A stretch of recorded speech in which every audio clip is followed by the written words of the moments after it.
Welcome back to another FPL deadline stream, this time out of Gameweek 13, and the free hit is activated. I talked about this all week, comparing this chip to the wildcard, and even with a free transfer or two, I could have built a kind of decent team, but I think like the free hit could be just a great, sort of opportunity, and this could be a great time to use this booster.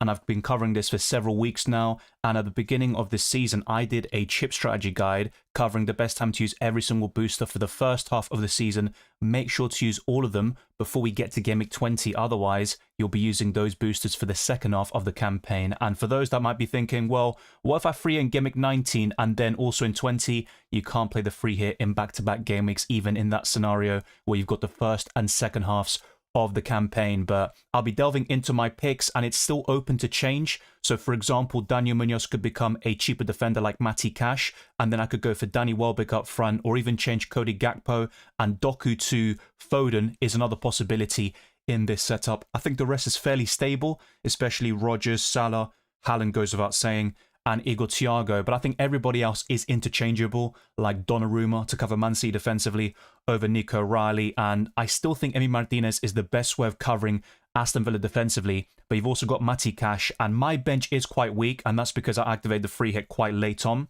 If I had done it a bit earlier, I could have gone for Danso or Mukiele over Enildo Mandava, to name one prominent example. Drop a like on this stream, subscribe to the channel, hit the notification bell, and all that good stuff. Let's grow all the social media platforms. Join my Discord server for FPL and UCL Fantasy updates. The same goes for my content for UCL Fantasy and FPL, of course. And also keep your eyes peeled for even more Gameweek 14 content, because there's such a quick turnaround. We've got another deadline on Tuesday, and the week afterwards, we have a Matchday 6 deadline for UCL Fantasy.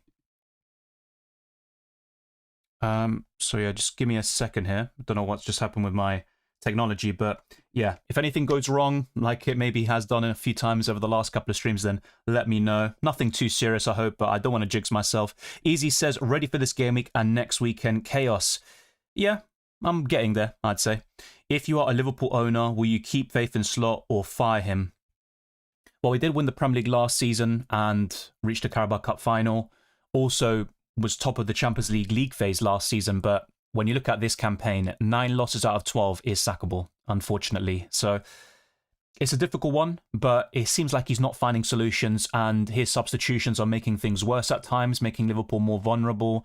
And with all the investment and the star quality, you know, Isak and Wirtz, for them to be so poor, yeah, unfortunately, you have to look at the manager. It's easier to sack him than a whole bunch of players, especially when you invest 400, 500 million in a transfer window. So the reports that I've seen indicate that he's going to be given until the end of the year, and if things don't improve, then he will be sacked. I think that's a fair way of approaching it. This season is kind of already gone for them in the Premier League, but there's still hope in other competitions like the Champions League and FA Cup, where they can still win one of those trophies and have a decent run there. So yeah, I think it's probably worth waiting until the turn of the year, because he has a bit of credit in the bank, but the last couple of performances and results have been disastrous.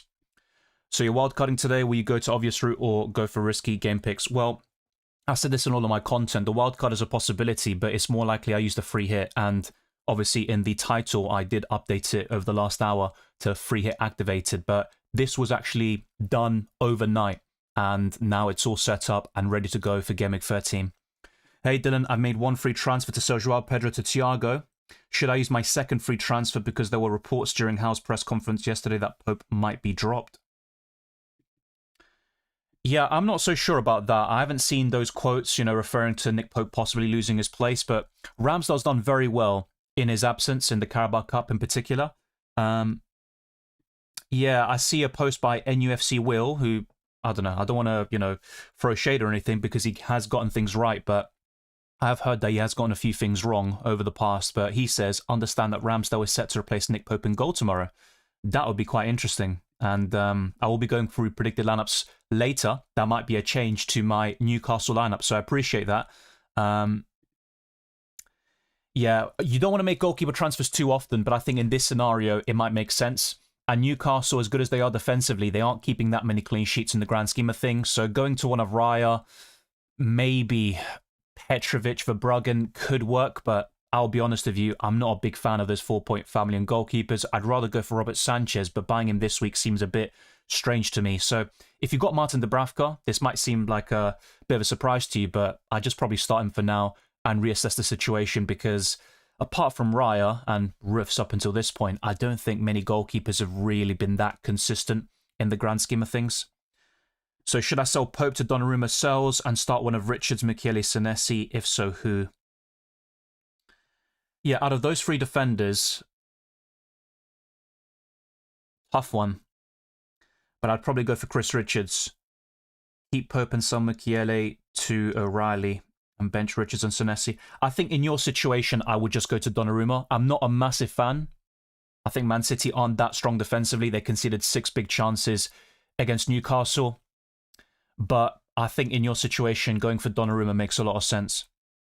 So yeah, thank you for that, Easy, as well. So it looks like Ramsdale could start over Nick Pope. I'll try to update that in my predicted lineups before I get to that. So I appreciate the update. I'm free hitting Foden or Doku or Cherki. Yeah, if I had the money, I'd lean towards Foden, but not by much. I think Doku isn't too far behind. And when you look at form and consistency this season, I think the Belgian has been better. As for Rice or Saka, Rice definitely offers better value. But in a fixture like this against Chelsea, I mean, Saka has done it before at Stamford Bridge, scoring goals. I'd lean towards Saka. Should I play Murillo and Mbeumo on a free hit this week? I'm not necessarily sure about that. I'm playing the free hit right now, and neither are in my team. By the way, Murillo is yellow flagged. So, yeah, I'm not too sure about that. I personally think he will start, but a clean sheet against Brighton, whilst it's possible, and they beat them 7-0 last season, I don't think that'll be the case this time round. Deadline Dylan back. It's a nice name, by the way. I'll add it to my long list of potential names in the future. Hello on free hit. Have maxed out my team. Just need Semenyo to play. My bench is super cheap. Yeah, I had Semenyo last week and he missed out, and I had Reinildo Mandava coming on, so that was terrible. Yeah, I think Semenyo will feature against Sunderland, but I also had that opinion against West Ham, and it wasn't the case, but the illness certainly played a part. Feeling well confident with my team, so you know what that means. Yeah, FPL can be like that. It's a humbler, a bit like football. Hey, Dylan, thoughts on this wildcard team? Henderson, Dubravka, Calafiori, Matheus Nunes, Richards, Troffer, Esteve, Saka, Mbeumo, Semenyo, Minter, Dewsbury Hall, Haaland, Mateta, Thiago. I like the look of it on the whole. I think Henderson's a good option to cover Palace defensively, but you've also got Richards. I'm not too sure about doubling up on that Palace defence, as good as they are. I could think of worse double ups, though. You know, apart from Arsenal, to look at other potential teams to have 2 defenders or 1 goalkeeper, 1 defender, I think Palace would be up there. So it's not the worst decision. But yeah, I think a few of those defenders might be a bit problematic in the long term. Even Matheus Nunes, who is the main right back for Man City, I would just have a few reservations about him based on his, you know, FPL history with the output and also the minutes that we've seen last season and in the years prior. And with Calafiori, there's always that risk of rotation and injuries. For example, when Arsenal play Brentford in midweek, I could see them rotating and playing Skelly there. So be very mindful about that. Calafiori is still the first choice. He'll start most Premier League games, but not all of them. And if you want someone a bit more nailed on, I mean, Gabriel obviously was the main standout. We are not going to have him for a couple of weeks at least, it seems. But I think Timber might still be a little bit better. But to be honest with you, even in Game Week 14, we could see Timber bench for Ben White. So yeah, there's never really going to be a simple solution. With Chelsea assets, I think Caicedo, for example, could be benched against Leeds in Game Week 14. But on the whole, I do like the squad you've gone for. And you've also obviously got 5 free transfers in Game Week 16 to navigate some of these African players that you've got, like Mbeumo and Minter. And as for the front 3, no complaints. I've been recommending that for 2 months now with my wildcard videos, so I certainly agree with that. Just a few reservations about, you know, Dewsbury Hall is fine. He's been in great form recently, but maybe long term I'd have a few reservations. Esteve is cheap, so it's absolutely fine, but doubling up on Burnley defensively is not something I particularly recommend, especially in the Christmas period where you might need this player coming on from time to time to cover for suspensions and injuries and stuff like that. Yeah, I think Semenyo will start. Should I start Pickford or Raya?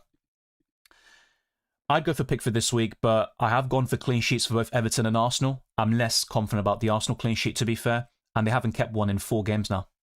If you had the following defenders, O'Reilly, Troffer, Calafiori, Lacroix, bench 1.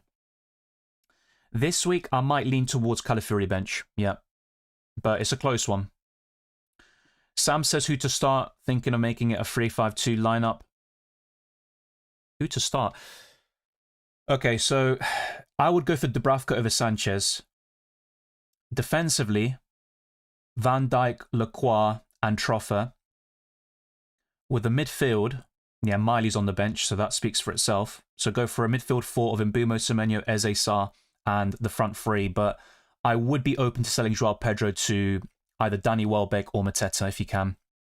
Also, Rodgers, O'Reilly for a -4 worth it. Depends who you're selling.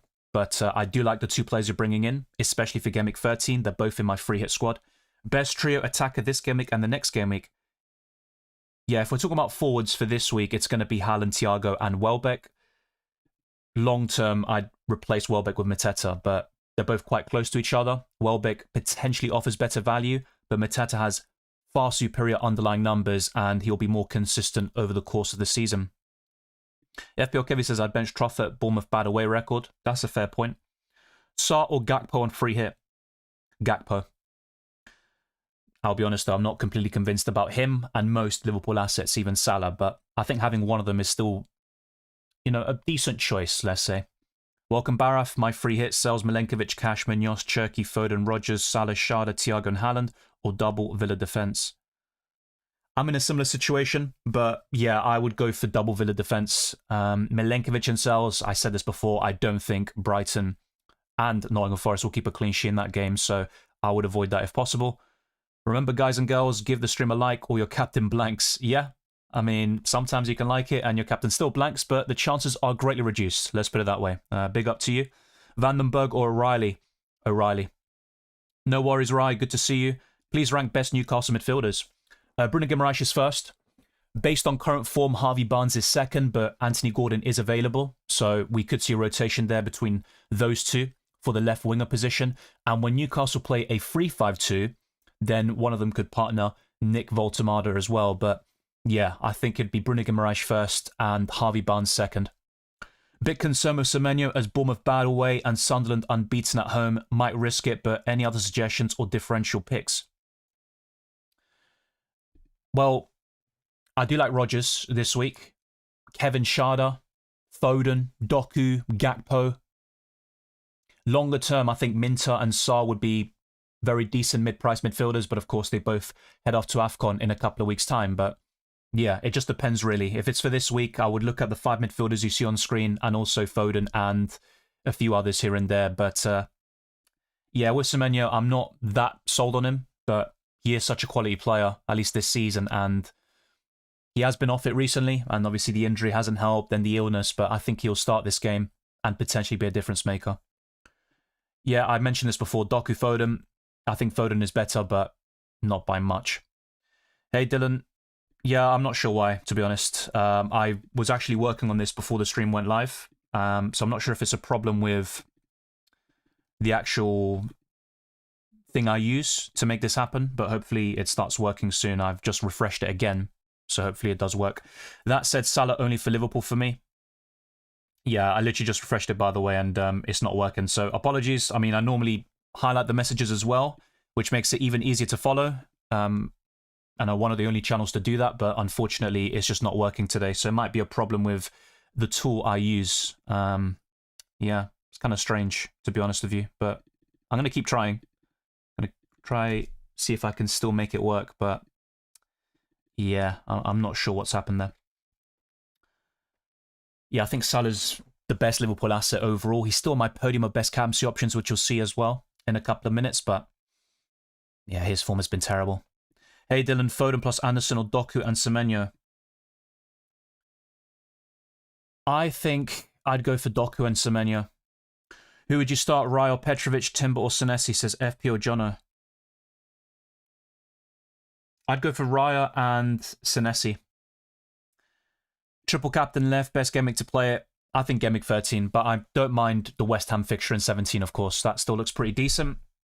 I think Haaland can haul against anybody, but the Sunderland one looks a bit more difficult. Hey, Dylan. Yeah, I covered that, sorry. Should I start Sarr and Mateta this week? Depends who the alternatives are. I mean, if you were to bench one of them, or both, who is going to take their place? But yeah, I certainly wouldn't mind starting a Palace player or two against United, and I think Mateta, with his underlying numbers, is someone you don't want to bench too often. Hey, Dylan, I'm so torn, either triple captain or free hit.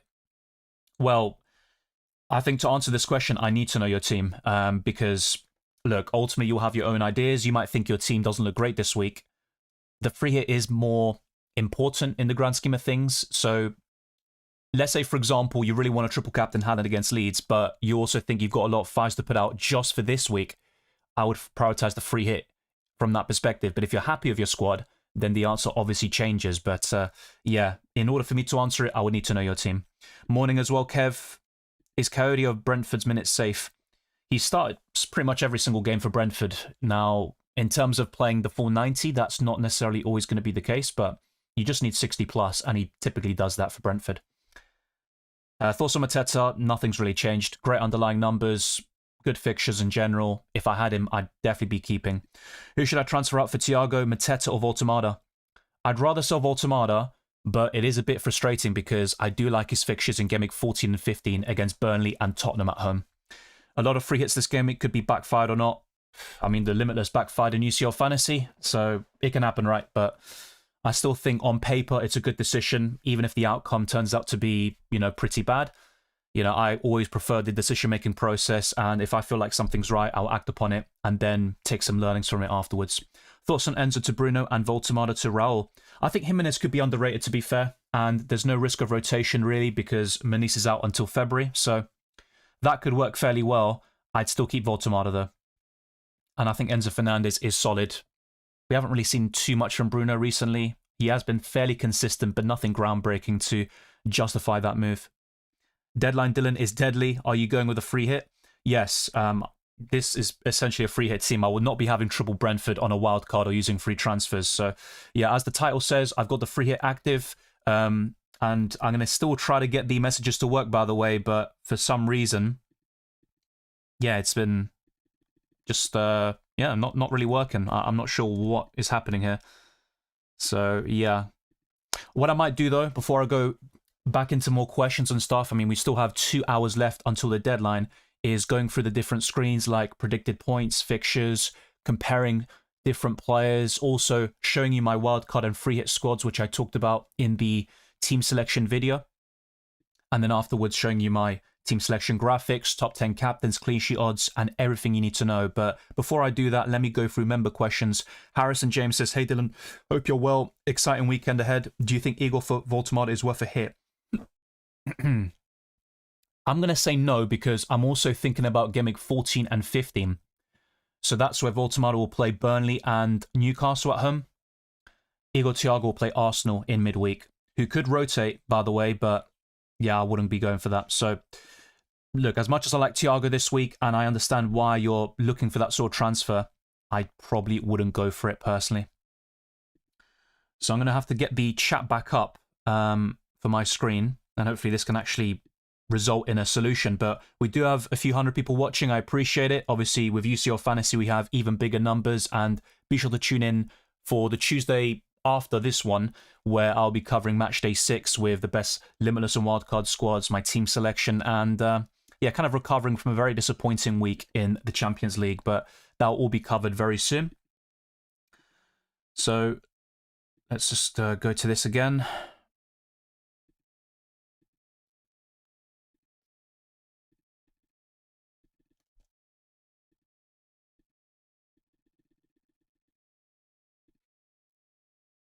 No worries, Harrison James. Thank you very much. But yeah, if the messages don't appear again, I'll see if I can fix that for the next stream instead. But yeah, you've got a few messages in here, which I'll be going through as well. So don't worry about that. Obviously, Richard did ask me to rank the best Newcastle mids, which was done earlier. And obviously, I covered the O'Reilly question as well. But yeah, let me know your thoughts there, Harrison, but I personally wouldn't do that transfer for a hit. Ahmed says, hi, Dylan, good morning. Raya, Dubravka, Cash, Senesi, Gay, Virgil, Michele, Rogers, Semenyo, Mbumo, Sarr, Ndai, Thiago, Mateta, and Haaland. What's your advice? Yeah, solid squad in general. I think you've got good components of that team for this week. I mean, you've got Cash in there and Rogers, which I do like against Wolves. The best front three you can build, in my opinion, for the long term. I'm fairly happy with that, to be honest with you. I think you could roll. That would be my personal opinion. Whilst you've got alternatives like Rice, Enzo Fernandez, they're playing each other this week, so buying them in could be a little bit awkward. Bukayo Saka is a good option, but you don't really need to go to him necessarily. You'd be tempted by another City player, like O'Reilly defensively, or maybe a Doku/Foden, but is it that necessary? So you could consider Semenyo to one of those City midfielders, but that would be kind of a short-term punt. So welcome, Jamie. Need to get rid of Garnacho. Yeah, just like your club did, Man United. I don't think he'll start against Arsenal.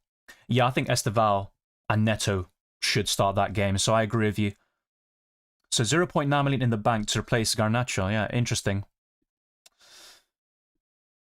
Okay, so it kind of comes down to those midfielders I always talk about. Ismaila Sarr, Minter, Declan Rice, Enzo Fernandez, Caicedo. I think those would stand out, but if I was buying one this week, it's probably Rodgers against Wolves. He just got an assist on Thursday in the Europa League. He scored a brace against Leeds. He's showing some very fine form, and he's got decent fixtures like Wolves at home. I know there's Arsenal in Gameweek 15, but Rodgers is capable of doing the business in a big game like that. So, yeah, I think Morgan Rodgers would be the one I'd recommend. And obviously, you're doing very well in FPL right now. Dango or Shada? I'd lean towards Shada, but yeah, both of them will surely start. It's just if Brentford were to change formation to a back five, Dango Ouattara is the more likely to drop out, as we've seen multiple times this season. Yeah, next deadline is on Tuesday, exactly. Mateta or Voltemada? Long term, I'd rather keep Mateta, so Voltemada out for me. Krupi or Uche? I prefer Krupi, but I'm not sure if he starts. Any updates on Semenyo? Not necessarily. I mean, he's still yellow flagged. I haven't really seen anything different over the last couple of days. So, yeah, yesterday, this is what Iriola said. We still have to train today, but Antoine has been doing modified training, almost said midfield, with the team the previous days. If everything goes well today, I think he's going to be available for tomorrow. I mean, look, I'd be fairly confident he'll start anyway. And, yeah, if you had him, I'd be keeping. But I free hitted. I don't think I'll be going there. So watch Semenyo get a massive return against Sunderland. Minter or Welbeck this game week? Welbeck. Morning, Dylan. Hope you're well. Likewise, start free of Munoz, Richards, Timber, Virgil. I'd probably bench a Palace defender here, so I'd start Munoz, Timber, and Van Dijk and diversify your defensive line. Should I start Caicedo or Tonali? Caicedo, just for the DEFCON. Why Munoz over other defenders? Well, I did mention this before that I am open to changing this to Matty Cash. You mentioned Van der Ven, but I mean, Spurs have conceded 9 goals in the last 2 games. Yes, they're playing against Fulham, but I just think Spurs are quite poor defensively even now. They have improved this season. Yeah, true, Minter isn't going to AFCON. That's a good point. I mean, the same goes for Semenyo and Kudus, right? Hi, Dylan. How are you doing? Voltemada to Thiago, James to O'Reilly, and Indai to Foden for a -8. Had triple captain thoughts. I think a -8 is a bit excessive, but I do like the transfers individually. I would probably hold off on the Thiago move, even though he's my favourite of the 3, because I think Voltemada is still a good option over the next 3 game weeks. But Haaland triple captain looks good. I guess that's why you're quite open to playing or taking a -8 hit, let's say. Haaland has a filthy record against West Ham. Yeah, he does. I think his best goals and returns have come in away matches, but yeah, even at the Etihad, he can score a brace or hat-trick against them. Yeah, I think that's worth a -4, Sam, to go to Rodgers and O'Reilly. I think so. And no worries. So yeah, with Ahmed's question, I mean, do I need a free hit? No, you don't need it. And I think you've got components that resemble a free hit in certain ways. Why are you going against Szoboszlai? Well, I just think Gakpo has better goal-scoring potential. It's not necessarily going against Szoboszlai, but yeah, he's got DEFCON potential, but he's not a Caicedo, right? He's not going to get it consistently in 3 out of 4 matches, let's say. And I'm not just going to get a player because of DEFCON alone, particularly in the midfield and forward line. That's just an added bonus. Mbappe captain and Quenda say my limitless. Yeah, Mbappe captain, if I didn't do that, it would have been the worst UCL fantasy week of all time for me. But the fact that my non-limitless team outscored it, and then the 50-50 calls just going the wrong way, it usually doesn't happen. I have more luck in UCL fantasy compared to FPL, but it wasn't the case this time round. Yeah, so Zero, the plan is to do a reaction stream tonight. I'll let you know, but of course, there's such a quick turnaround with the Tuesday deadline. So potentially there'll be a reaction tonight. Then I'll start recording videos for Gameweek 14 from tomorrow. But of course, we've still got games going on, so the timing could be a little bit awkward. But maybe on Sunday and Monday, I'll be doing double recordings as I have been doing the last couple of days. Start Joao Pedro or Caicedo? I think Caicedo, but Joao Pedro is obviously more likely to score on paper. Van der Ven or Munoz? I'm going for Munoz right now, but in terms of clean sheet chances, Spurs would be ranked a little bit higher. Doku, Foden, Cherki? Yeah, Foden if you got the funds. I mentioned that before. Not necessarily. I mean, a few weeks ago, Luka Dean was subbed off at half-time. I think Matty Cash is a better option. And the best overall for Villa is Emi Martinez defensively. Welbeck or Mateta on free hit? Welbeck and Foden if you got the funds. And that's why, if I show you my transfer section, if I do something like this, Munoz to Vandenberg. Actually, I've already got Vandenberg. What am I saying? Matty Cash. I could then upgrade Doku to Phil Foden. So I'm going to put a poll out very soon and cover this question. So before I do that, yeah, I'm going to put this poll out and then move on to different screens. So let's just do this quickly. Which duo do you prefer? Let's do Munoz, and this will be on the free hit.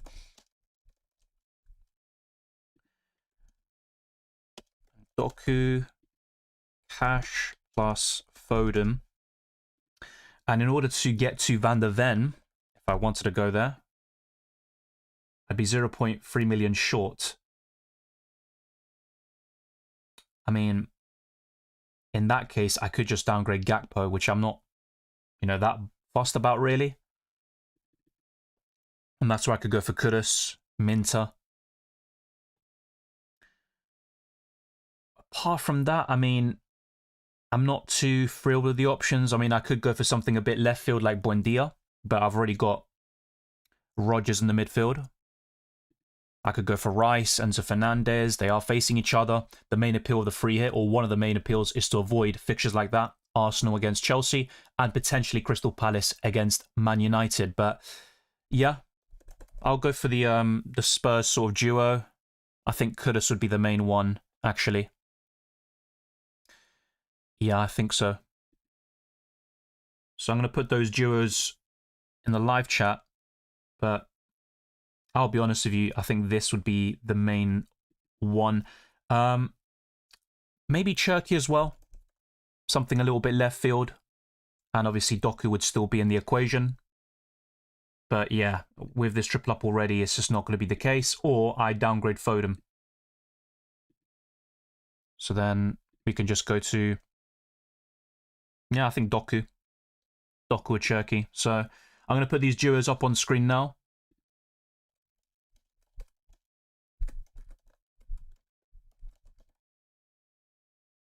Alright, so that is all done. And I'll let that kind of simmer for a while. But those are kind of my potential duos. I'm also open to selling Gakpo. And not everything is locked in. I mean, my bench kind of speaks for itself. They're just cheap options. If possible, I would recommend having a decent option in your defensive line to kind of cover for these players. But yeah, with like the first two duos that I talked about, I would basically have nothing left in the bank. Otherwise, Dancer would be almost the ideal first sub against Fulham at home this week. So let me show you the FDR. Liverpool are now top with Man City, Bournemouth, Newcastle and Brentford in the top 5. Arsenal just about miss out. And in the bottom 5, we've got West Ham, Sunderland, Wolves, Leeds and Tottenham Hotspur. Even Chelsea are right down there. With predicted points specifically for Gameweek 13, Erling Haaland is top with 8.6. Salah, Saka, O'Reilly and Thiago are in the top 5 with Foden, Bruno Fernandes, Matheus Nunes, Amad Diallo and Raul Jimenez. With projected price changes, I'm using the website livefpl.net. So the likes of Ruben Dias, Cash, Haaland, Barnes, Neto, Keane, Lacroix, and Emi Martinez could all rise tonight. And as for price fallers, they're saying Okafor, Zubimendi, Grealish, Diakite, Salah, Struijk, Reinders. A few of these were actually projected to drop in price overnight, so it looks like that has been delayed a little bit until Saturday evening. Yoro, Bonanotte are also up there, or down there, if you will. Kevin, Diouf, Dibbling. So, yeah, a lot of these might not happen, to be fair, with the price falls, but it is a very reliable site when it comes to projecting the main price changes in Fantasy Premier League on a daily basis. I also want to compare the stats of two of the best forwards in FPL right now, alongside Haaland and Mateta. So between Welbeck and Thiago, they're identical in terms of the amount of goals scored. Their underlying numbers are strong, but Igor Thiago is definitely the one with the more promising stats. And with their price tag, Thiago is 6.5, and actually he's 6.6 now, so is Danny Welbeck. So they've got the exact same price tag and 12 appearances under their belt, but Thiago does lead with 9 goals, 28 shots and 17 on target. Welbeck has been fairly clinical this season, but Thiago has double the number of shots in the box, and the XG is very promising for both, but Thiago offers 7.4, 15 big chances to Welbeck's 8, and even with creativity, whilst Welbeck has more key passes, Thiago's the only one with a big chance created, and if you're buying one this week, I think Thiago against Burnley looks far more appealing, and then it's Arsenal and Tottenham away, but I still think he could get a return in one of those matches. He's also the main penalty taker. With Brighton, that's a little bit less clear. They can change penalty takers quite frequently. So if Milner is on the pitch, and obviously he's injured right now, he could also be taking them. But yeah, I think ultimately Brighton have better fixtures over the next 3 or 4. But this week, Igor Thiago looks more promising against Burnley at home. So in terms of the best free hit squad on paper and also the wild card, this is something you could think about. And I talked about alternative things in my video. So apart from Munoz and Doku, you could also consider Cash and Phil Foden, for example. And you've also got this sort of structure and platform. You've got Danso on the bench and a few other things. But yeah, the price changes and everything have obviously made this a little bit more difficult to reach in my situation. This would have been built earlier on in the week, and now I don't think I'd be able to afford this exact 50-man squad. When it comes to the wild card, you can also see this sort of platform with Raya and Timber. And you've also got Munoz, Cash, O'Reilly, Mukiele as your 5th defender and an enabler. You've got Minter, Rogers, Rice and Bumo. Bruno Guimaraes is very underrated. That front three will get you through until the Christmas period and beyond. You've got Dubravka as the backup, very standard stuff, but you've got squad depth here. You've got plenty of options. You're covering a whole range of teams, and you're going to get plenty of clean sheets, goals, assists, bonus points, and in some cases, DEFCON as well. I'll be referring to FPL Challenge after the deadline, but this is what I've built for the out of possession challenge this week. So you are awarded 1 point for every recovery. Martinez in goal, Keane and Lacroix defensively, Caicedo in the midfield with Haaland and Thiago up front. But I might even change that to have another midfielder or defender who is also able to get DEFCON, because if a player gets, let's say, 15 plus defensive contributions or ball recoveries, let's say, then that is going to be just a mighty haul. But I don't think that will be really that realistic, let's say. You're probably looking for 5 to 10 recoveries, as a very good sort of return from these players, and anything else they get on top of that would be an added bonus. So you can now see my team selection graphics, how I did in the previous deadline, and then also some of my transfer plans in every single position, focusing specifically on the free hit. But with the wildcard, it would be different. I showed you those 2 teams using the website fpl.team, and the free hit squad is higher for game week 13 specifically, but obviously that is the sort of appeal, right? The free hit is built specifically for this deadline, for this match day, and then it reverts back to how it was before you activated the chip. With the wildcard, that enforces permanent changes, and that's going to be a long-term tool. And by using it in 13 or 14, you want to basically set yourself up until Game Week 30 if possible. And you do get 5 free transfers in Game Week 16 because of AFCON to help you make that sort of move. So Emi Martinez is my favourite Game Week 13 goalkeeper alongside Donnarumma. I like Nico O'Reilly. Salah is still one of the best midfielders this week. And Igor Thiago is a great long-term choice, but also against Burnley at home this week. So what you saw here was basically my team making only 1 free transfer, which I did before activating the free hit. And it's also very important to make sure your chips are active. So if you make a whole list of transfers and you want a free hit or wildcard, make sure to play the chip before the deadline. Otherwise, you'll be taking massive hits. And in the case of, either the free hit or wildcard, if you make a transfer already in a week and then you just activate the chip, it will just automatically be locked in. But for those that didn't make a transfer, then you still have the possibility of cancelling it before you confirm your transfer. So hopefully that makes sense. But essentially, both chips are irreversible, unlike the bench boost or triple captain. So this is how my team would have looked like if I had stuck with just a free transfer or 2, buying Igor Thiago for Joao Pedro, and also building some team value that way. That will not be the case. And I actually bought Thiago in before activating the free hit, and that transfer will not go through for Game Week 14. So that's a very popular question in both UCL Fantasy and FPL regarding the limitless and free hit chips. That is not a possibility. You can't sort of play a loophole and find a way to gain an advantage that way. It is just not going to be the case. Let me now show you my scoreline predictions, and some of them are subject to change, like Arsenal keeping a clean sheet against Chelsea. That would be mightily impressive. I've gone for Brentford 2, Burnley 0 in one of the early kickoffs, and also for Man City to keep a clean sheet against Leeds by a 3-0 scoreline. Sunderland 1, Bournemouth 1, Everton 0, Newcastle 0, Tottenham 2, Fulham 1, Crystal Palace 1, Man United 1, Aston Villa 3, Wolves 1, Nottingham Forest 2, Brighton 1, West Ham 2, Liverpool 2, Chelsea 0, Arsenal 1. We'll see what happens there. So in terms of my highlighted team weakness and also player, I am focusing on West Ham here, despite the fact they'll be fancying their chances against Liverpool in their current form. But Mohamed Salah's heat map does align perfectly with the chances that West Ham concede, which is indicated by the blue circles, and the heat map is Salah's touch map throughout the season in the Premier League alone. So I do feel like he's got a great chance of returning here, but I think Salah's also been way off it this season. With the clean sheet odds, Man City are top with a 54% probability against Leeds at home. Aston Villa are second, and Brentford are narrowly behind, but there's a massive gap between them and Liverpool in fourth place. Tottenham and Newcastle complete the top 6, and Leeds are bottom with a 10% chance of keeping a clean sheet. Let's now show you the top 10 captains for Gameweek 13.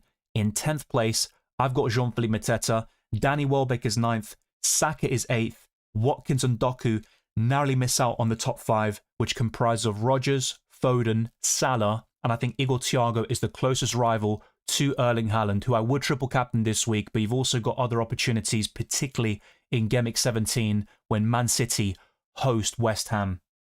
So the last thing I want to show you before just going back to my team and looking at my different avenues with the duos on the free hit and kind of finalizing those details and responding to your questions, let me show you the predicted lineups for every single team. But I have to highlight and maybe also adjust one of them. I think Ramsdale will start over Nick Pope. There's a lot of rumours and noise going around that, which circulated since yesterday. So I'm going to make that modification.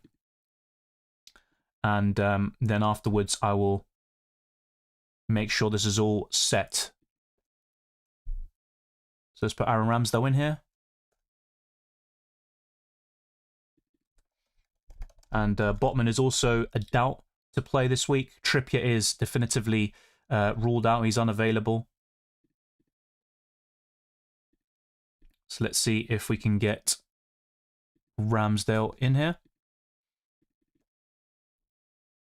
Okay. So this should only take a few seconds, and then I'm going to go to those predicted lineups and then go for all your questions. Drop a like. I've provided a lot of information and also covering every single aspect of Fantasy Premier League, so you're well prepared for Gameweek 13. Also subscribe to the channel. We are getting closer towards 38k on YouTube, and after that, we'll be looking for new big goals like 40,000 in the future. And yeah, across all my social media platforms, those links are in the description. My Discord server, Twitter, Instagram, Blue Sky. Join my FPL and FPL Challenge Leagues, and leave a 5-star review on Spotify and all my audio platforms. It really goes a long way to boosting us up in the algorithm. There is my Patreon and the Championships if you want to support the channel even further and gain early access to my videos, amongst many other perks. There's also going to be the join button on YouTube, where you can also get badges. And yeah, a lot of you have been, signed up for a long time and you see the value in it. And a big up to those that have gifted memberships over the past couple of months, like Napstars, Paredes, Ahmed, and Ahmad. You're all massively appreciated. So this is all done now, and I can show you my predicted lineups, and let's see how wrong I get them. But Arsenal, I have gone for this. Raya in goal, Timber, Saliba, Hincapié, and Calafiori, Zubimendi, Eze, and Rice, with Saka and Madueke on the wings, and Marino up front. So I think Trossard could be on the bench. I know he obviously sustained that injury against Bayern Munich. Let's see how severe that is. With Aston Villa, Emi Martinez, Cash, Konsa, Pau Torres, Dean, Kamara, Tielemans, McGinn, Rodgers, but there is a slight doubt about Buendia. It could be Daniel Marlon taking his place.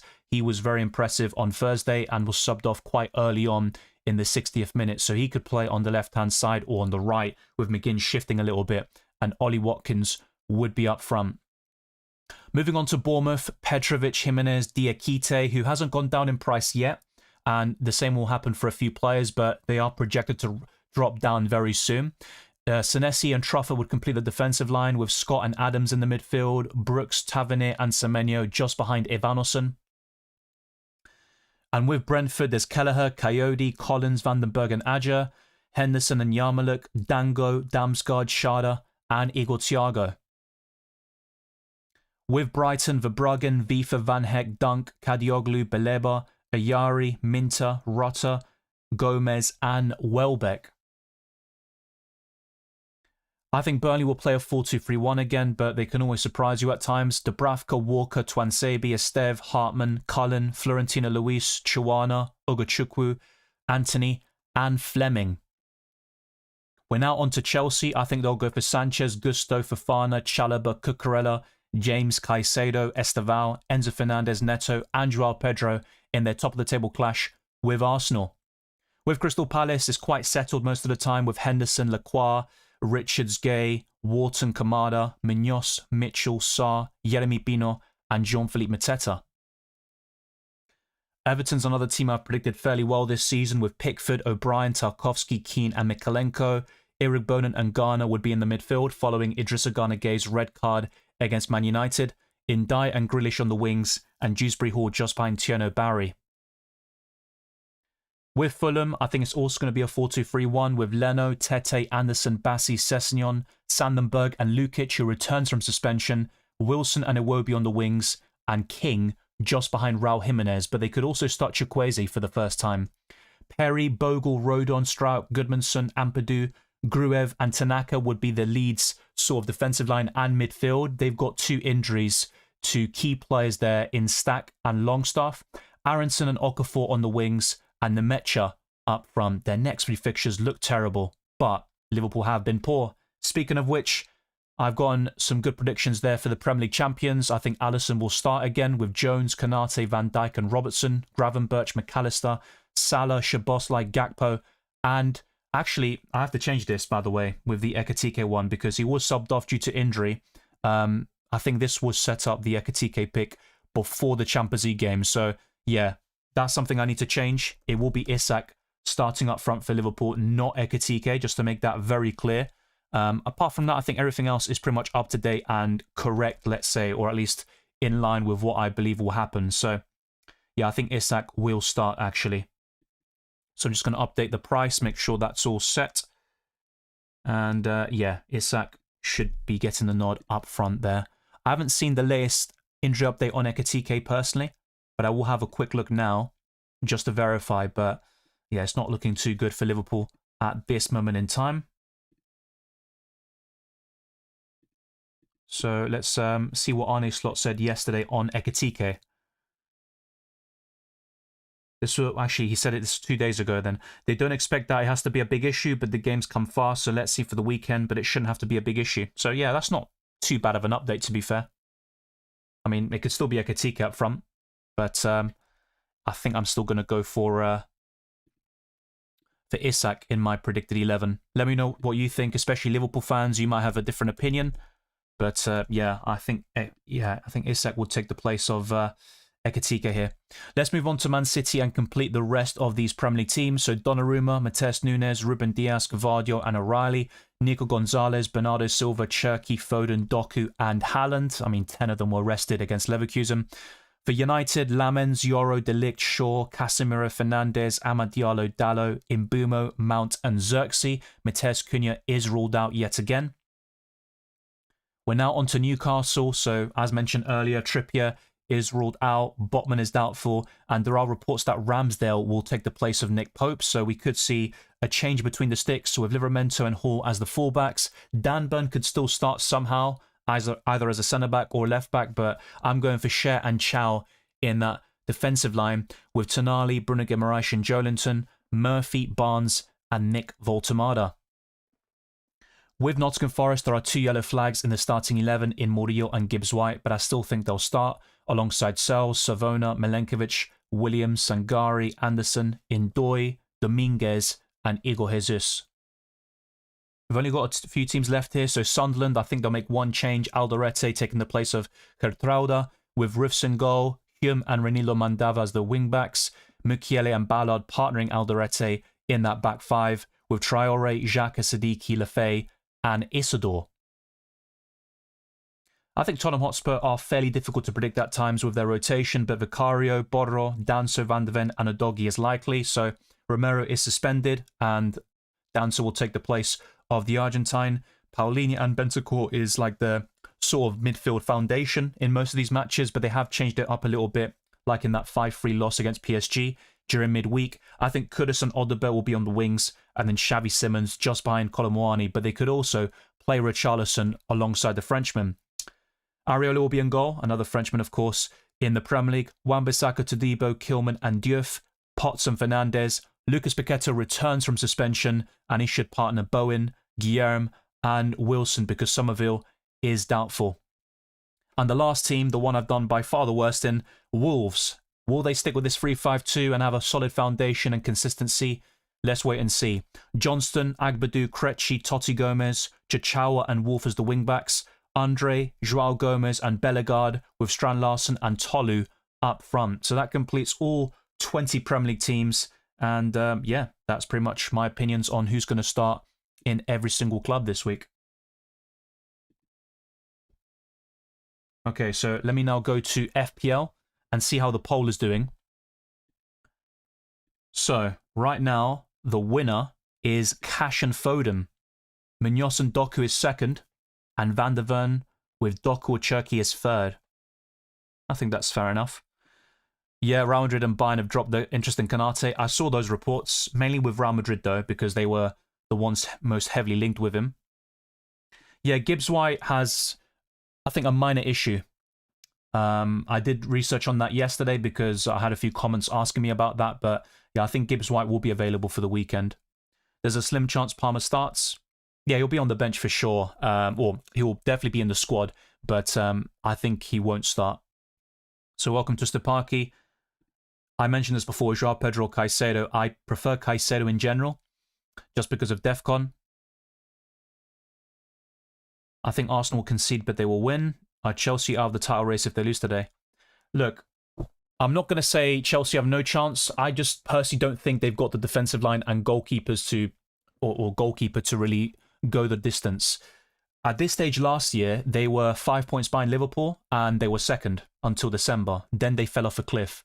I think Maresca has that sort of problem. We saw it at Leicester as well, where he had a great start to the season, then tailed off in the second. Look, Chelsea are probably the second most likely team to compete with Arsenal for the title. I think City are still the main challengers. They're the ones to look out for, especially with their fixture run. If Chelsea lose, then yeah, I think that kind of reinforces the fact that Arsenal only have Man City to worry about this season and they need to get the job done.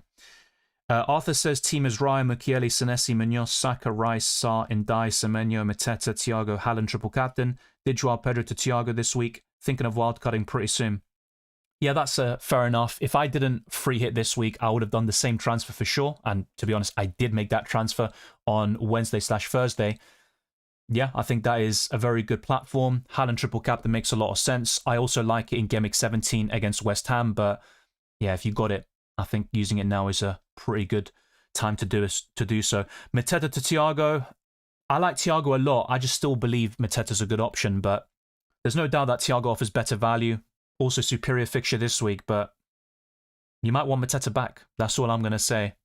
I'd be more open to that if you've got Sarr or, let's say, a triple up in Palace already, so you want to trim that down a little bit, but even then, Mateta is probably their best asset, if not second. Semenyo, I think, will play. I covered the injury update earlier, mate, so yeah, Semenyo should be available. Iraola seemed quite positive in his press conference. So welcome, Banjo, good to see you. Is that Banjo-Tooie, by the way, or that game? Banjo-Kazooie. Hey, Dylan, thoughts on Chalobah to O'Reilly? Yeah, I think so.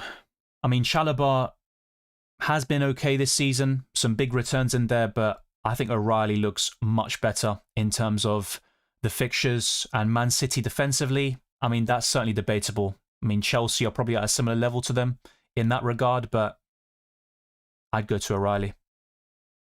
Hi, on free hit going with double Man City defense and triple Brentford attack. Yeah, that's a little bit different. 2 questions, Matheus Nunes or Diaz? Matheus Nunes. Number 2, bench Cash or Virgil? So originally I would have said bench Cash and diversify your defensive line, but I just don't see Liverpool keeping a clean sheet. Now, Van Dijk did score against West Ham in a recent meeting, but yeah, you're kind of relying on that and maybe Defcon because I don't see the clean sheet happening for Liverpool. So I'm less keen on Van Dijk. He was in my original free hit squad video, but I changed that in my team selection podcast. And obviously you see my squad right now. I'd probably lean towards Cash to start the game.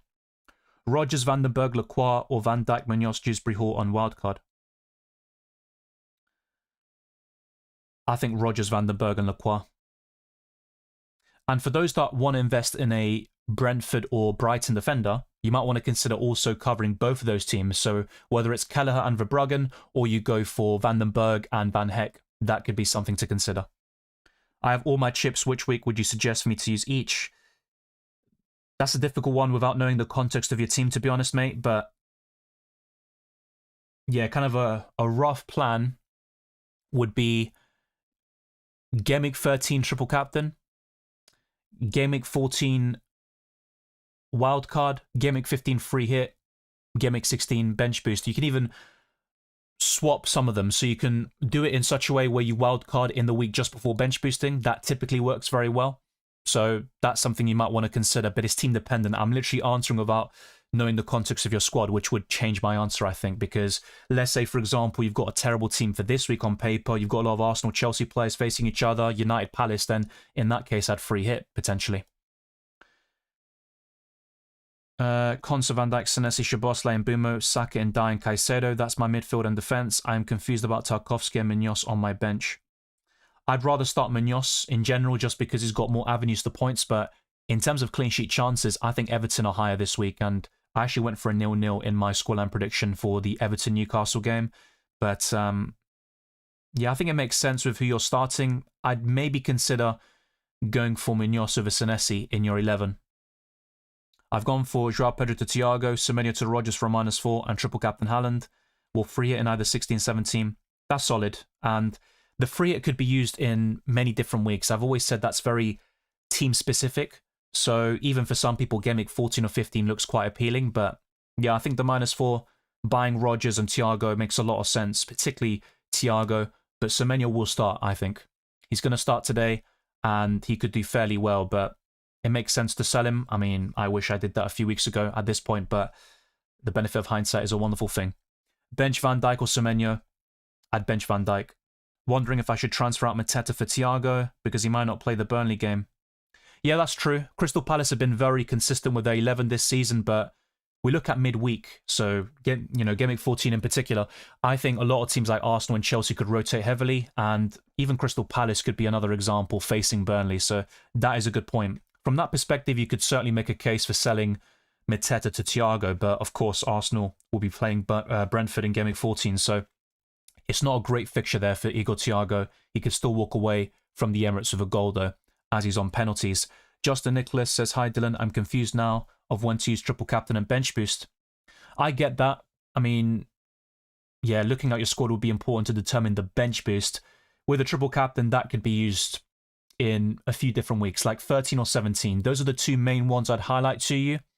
And I'd also encourage you to check out FPL.team and visualize future game weeks and see when your 15-man squad has the best fixtures overall as a combined unit, because you might have a very strong bench on paper in Game Week 14 or 15, let's say, and that's where you want to use the bench boost. But when it comes to the triple captain, I'm going to say 13 or 17, with this week being my preference. As a Chelsea fan, I don't disagree with you about Maresca. I mean, that's only based on the last 2 or 3 seasons, right? I'm not saying he's always going to be like that, and Chelsea have improved under him, but that's why I'm a bit like, let's wait and see what happens this weekend. I mean, it's an important game because if Chelsea win, then you kind of feel like they've got a chance of putting pressure on Arsenal and maybe being there in a couple of months' time. But I think the game is bigger for Chelsea than Arsenal, and that obviously would play into the hands of the home side, who haven't beaten Arsenal in a while, particularly at Stamford Bridge. But yeah, I mean, football is a funny game. Palmer being back, of course, will be a massive boost, and yeah, it's going to be an interesting match for sure. A draw is certainly possible, and I was considering that in my scoreline predictions, but let's wait and see. It's not going to be easy for either team, that's for sure. Rodgers, Van den Berg, Lacroix. Yeah, I covered that question, thank you. There are rumours that Arne Slot needs 6 points in the next 2 Premier League games. Well, yeah, I mean, based on the recent form, there is a lot of pressure to win the next couple of matches, so yeah, to win the next two, I mean, they are easy games on paper, let's say, but West Ham have improved recently. Very damn good production. Thank you very much. Good morning. Would you start Enzo or Dewsbury Hall?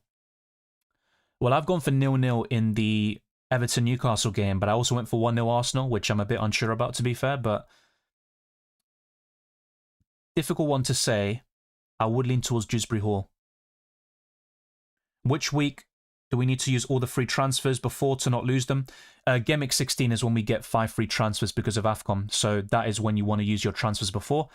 Because irrespective of if you've got 2, 3, 4, if you've got 1 or 0, you've taken hits going into 16, everyone will get the same number, 5 free transfers. So that's the answer to your question.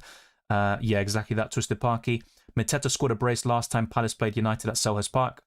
He is 10th in my captaincy list. So I haven't forgotten about him. I still think he's a good option. His underlying numbers are still crazy, but yeah, Palace United is quite difficult to predict. In fact, Palace haven't conceded in the last 4 games against United, which is why Munoz would be quite appealing in 13. Should I bench Semenyo or Ndiaye?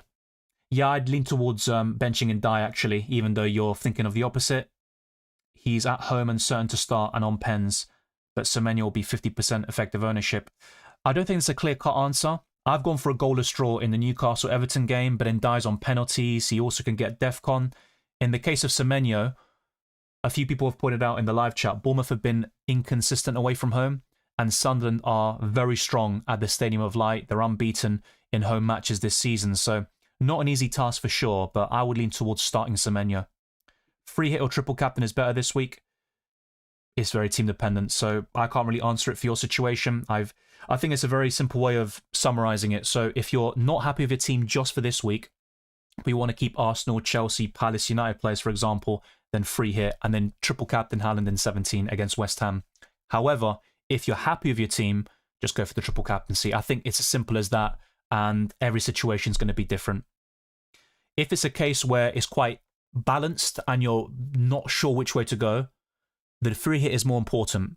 So ultimately, that should be prioritized, but only if you feel like your team isn't that strong this week and you can improve it significantly. Ange Postecoglou, Xavi, and Ten Hag is my top options for Liverpool job.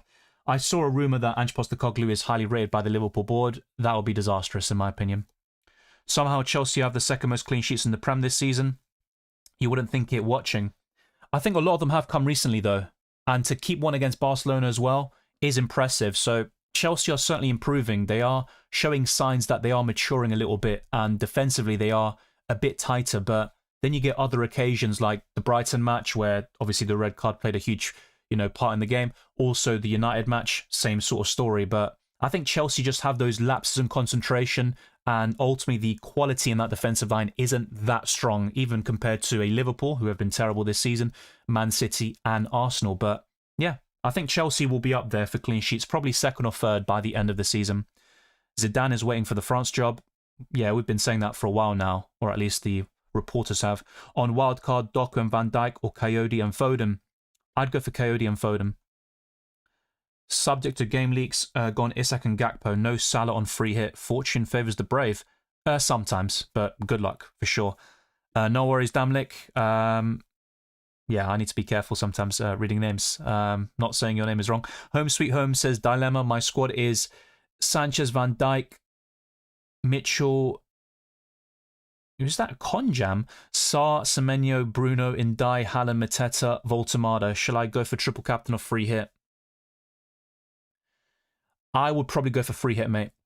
And then triple captain Haaland in 17. I just thought still have the bench boost. 5 transfers should help that. That was something I considered, and I talked about this in my chip strategy video, but I decided to get rid of it early. I don't know why, but for the past month or so, my bench has been horrendous. Like, it doesn't get more than 5 points, let's put it that way. Start Semenyo or replace Mbeumo and Ndiaye? I'd start Semenyo. Wow, Thiago triple captain. Any suggestions? Got Van Dijk, Calafiori, Dewsbury Hall on the bench. Well, you've got some good options there, making up your 15-man squad. So you're in a decent position, but yeah, I'd still start Van Dijk over Mukiele, personally. Overall, it's a decent squad. I mean, triple captain on Haaland or Thiago looks very promising this week. I mean, that's certainly something very different to go for Igor Thiago. I wish you the best, but I would start Van Dijk. Are the Vert starting rumours correct? I'm not sure where you got that from. If you've got a link, then I would very much appreciate it, and we can have a look. Yep, I think Semenyo will start. That's been covered a few times now. Should I sell Semenyo for Eze or someone else? I wouldn't buy Eze this week, which I covered in my transfer tips video on Tuesday, or Wednesday at this point. Raya for another goalkeeper. Just keep Raya. I think long-term Raya is still a solid option, probably the best goalkeeper in the game. Ramnik puts his team. Tengo una transferencia. ¿Algún cambio? Me gusta Voltemada, pero si lo puedes hacer gratis, y en este caso parece que sí, puedes ir por Igor Thiago para reemplazar a Voltemada. Después de eso, me gusta Semenyo a Foden o Doku. Pero sí, creo que Igor Thiago sería mi preferencia. Tengo Rodon y Alderete en la banca y podría cambiarlos por Van Dijk. Creo que es mejor empezar con Van Dijk. My free hit team: Martinez, Munoz, O'Reilly, Coyote, Gakpo, Sarr, Foden, Rodgers, Thiago, Mateta, Haaland, captain. Looking solid. I also had Munoz. I still have him, actually. I just need to finalize that final duo, let's say. But I'm liking the look of it. Yep. Ismail Assar's interesting. I do like Mateta up front, even this week. I might go for him in the end. Why Munoz over Cash? Well, nothing's locked in, mate, but I've already got Emi Martinez in goal. It's about diversifying the defensive line. But I would prioritise Villa over Crystal Palace this week. But am I that confident in a Villa clean sheet to double up? Not necessarily. They are second in the clean sheet odds, though, which I showed earlier. Richards or Senesi this week? Oh yeah, the thing is now working, by the way. If someone has been watching for the past hour or whatever it is, when did it start working? Because I've been trying to get it to work for, well, since even I began the stream. So yeah, it's kind of weird that it's working now, but better late than never, I guess. For this question, I would probably lean towards Richards. Should I bench Semenyo or Nico Williams? I would bench Nico Williams. Doku or Foden? If money is no issue, I'd go for Phil Foden. If we do AFCON transfers, can we hit bench boost? Yes. I accidentally took a -20. I'm cooked. If you've got a free hit or wildcard, play it. Gay or Saka? Still Saka for me. I've used free hit. Should I get Van Dijk or Villa or Brentford player? I'd say a Villa player. Close one, though.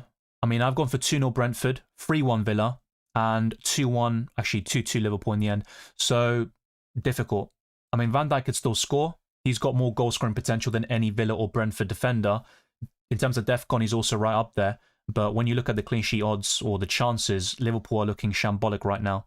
I would start Caicedo over Mukiele. Twisted Parky puts a squad and says, Van de Ven might start. Rodon, King. Do I need a transfer? Do I free hit? Don't need to, but not sure when to free hit. Yeah, when I was looking at this season and the schedule, the free hit was the one I was least sure about in terms of when to use. Even the bench boost to a certain extent with my setup, but you're looking quite solid overall, I'll be honest with you. You do have 2 Arsenal players against Chelsea. I think a lot depends on your predictions for the game. So you've also got Munoz and Bruno facing each other. So with the free hit, you can prevent those sort of clashes and diversify your defensive line and go for some different options like Brentford. Maybe 2 or 3 players from them. The same goes for Aston Villa, who you might not want long-term because they play Arsenal in 15. Brentford play Arsenal in Gameweek 14. So I think now is a pretty good time to use the free hit, even though your team looks decent on paper and it could still score a solid number of points. If you couldn't get to Munoz, would you go Van Dijk or double Villa? Great question. It's something that I'm kind of weighing up in my mind already. But yeah, before the PSV game, I probably would have gone for Van Dijk. But after that performance, and Van Dijk obviously considering the penalty, getting -1 points from Inusio Fantasy, it's hard to really keep the faith. But I don't think Liverpool keep a clean sheet against West Ham, which probably means they do. I'm going to say double Villa. Should I bench Semenyo or Nico Williams? Yeah, that's been covered, mate. In your situation, I would downgrade Salah to afford going Foden over Doku. Yeah, I'll be honest, though, I'm still quite keen on having Salah, but it's a good suggestion, that's for sure. and I'm open-minded. Like, if this conversation was had last season, I wouldn't even entertain what you're saying, Arthur, because Salah was that good. That's not the case this season. He's been way off it, just like Liverpool in general. But I could still make it work. So if we look at the transfers plan, or the transfer plans, I could still go for Foden by going for Matty Cash over Munoz. I think that would be a better way of stretching to fill Foden. So I'm quite open to that. I mean, in the poll right now, that's the winner, Cash Foden, and I understand why. So I might end up going for that double Villa defense. But I just think that the Villains are more solid defensively against the best teams, like a Man City, where they kept a clean sheet, as opposed to when they're the heavy favourites to win, and they've got a plum fixture on paper, like Wolves at home. Personally think Munoz and Doku is best. Midlands derby, Wolves could score despite how bad they are. Yeah, I think that's possible. But even Foden Doku is such a 50-50 call, and it could result in a massive swing. Yeah, been working since a while now. Thank you very much. It started working again after the lineup predictions. That's really strange, but I appreciate the feedback. Hey, should I start Kudus or Reinders? Kudus. Play Van der Ven or Truffert? Van der Ven. Hey Dylan, thoughts on Van der Ven, Van Dijk, Semenyo, Joao Pedro to O'Reilly, Timber, Minter and Mateta for a -4? Overall, I'd say yes. Because even in the case of Timber and maybe Mateta, who have difficult fixtures on paper, they're still great options in the long term. So I would say yes. If you don't have Igor Thiago, I'd prioritise him over Mateta this week. Both Cash and Martinez, it's not a bad idea. In terms of doubling up defensively this week, it's between Man City and Villa. Having said that, I think Wolves could score. So I'm not that sold on the double Villa defence personally. I'd rather diversify it, which is why I considered going for Munoz in the first place. So it's a good idea in practice, but I would prefer diversifying things a little bit. Thoughts on selling Enzo Fernandez? I think it's still a good option. You don't need to sell him. And it also depends on who you're selling him to. So for this week, Doku and Foden would be appealing. Morgan Rogers could be a solid choice even beyond Gameweek 13.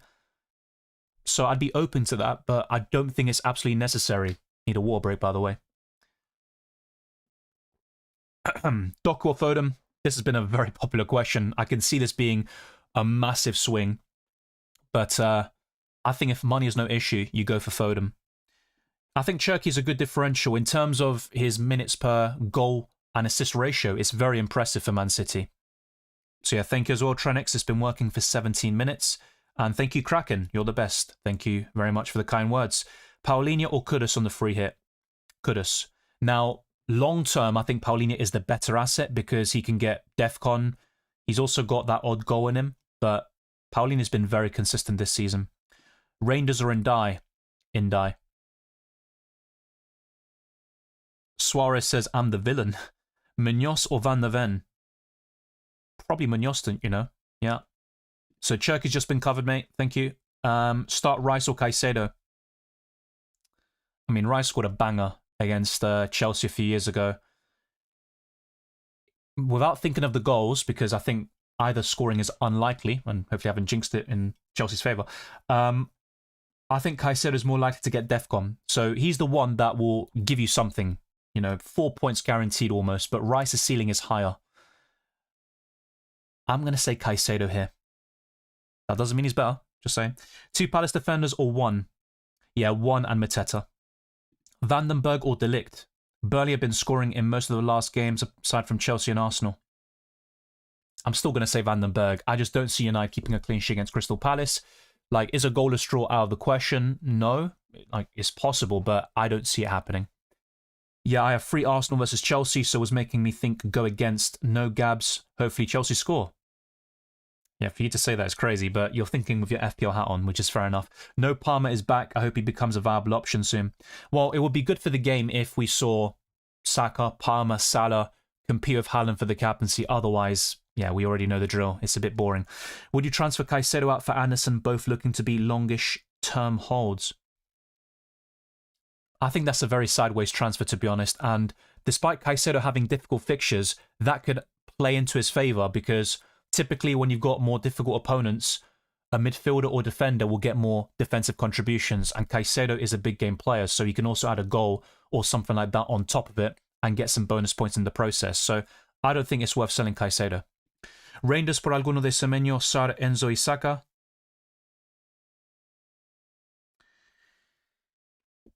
Me gustan todos. Yo creo que es mejor ir por... Es difícil, te digo la verdad. Pero creo que Saka o Sar sería el mejor mediocampista para reemplazar a Reinders. Sar or Doku?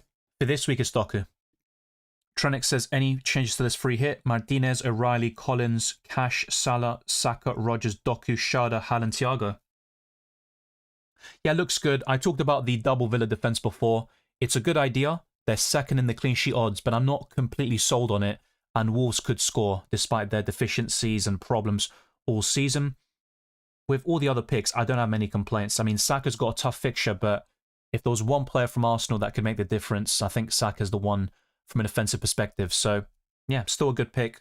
And I find myself agreeing and also sharing a lot of those picks on the free hit myself. So naturally, I do like what you've gone for. Welcome, Awali. Good to see you.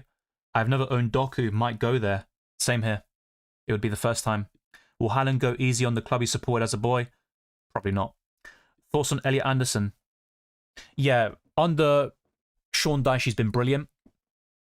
I just don't think like he's a massive upgrade on Caicedo. And I don't think bad fixtures for Chelsea means Caicedo is worth selling. I think it's a bit different in his case compared to Joao Pedro. I think the problem with Caicedo, to be fair, and the reason why people might still want to pull the trigger and go to Anderson, I understand, is the rotation. He started every single Premier League game last season, but that's because Chelsea were in the Europa Conference League. This season, we've seen him benched twice already, and I could see another one happen in midweek in Gameweek 14. So from that perspective, yes, I think Caicedo could be sold, but in terms of the difficult fixtures where he will start, he's still going to get some good returns, in my opinion. I don't like downgrading Munoz. He's the best defender right now for me because Gabriel is injured. I think Saka and Foden, for example, will get more points than Salah and Doku. Just my opinion, though. Yeah, I think that's a fair point. I mean, right now, you'd rather own Munoz than Salah, which sounds crazy when you say it out loud, but I just think on the free hit, you can go for something a little bit different because, I'll be honest with you, Munoz will be in my wildcard squad. I just don't see myself going without him. I know you can go for other Palace defenders, and I've owned Lacroix for most of the season, but I think Munoz is a level above now, and he's going to build a gap between him, Gay, Lacroix, and Richards. So, yeah, it's a good point. I mean, it's worth thinking outside the box and not just being stuck in your ways and just having this set opinion. That's what this is all about, bouncing ideas off each other and building upon certain ideas and transfers. We need some variation. Champions League Fantasy has been far better than FPL this year, says Twisted Parky. Not just because I'm doing well in Champions League Fantasy. I feel like a lot of people have said this over the years, though. I just think UCL Fantasy has different elements to the game. Obviously, with FPL introducing defensive contributions this season, they have taken elements of UCL Fantasy with the ball recovery system. And then you've got the micromanagement, being engaged throughout the week with substitutions, also changing your captain.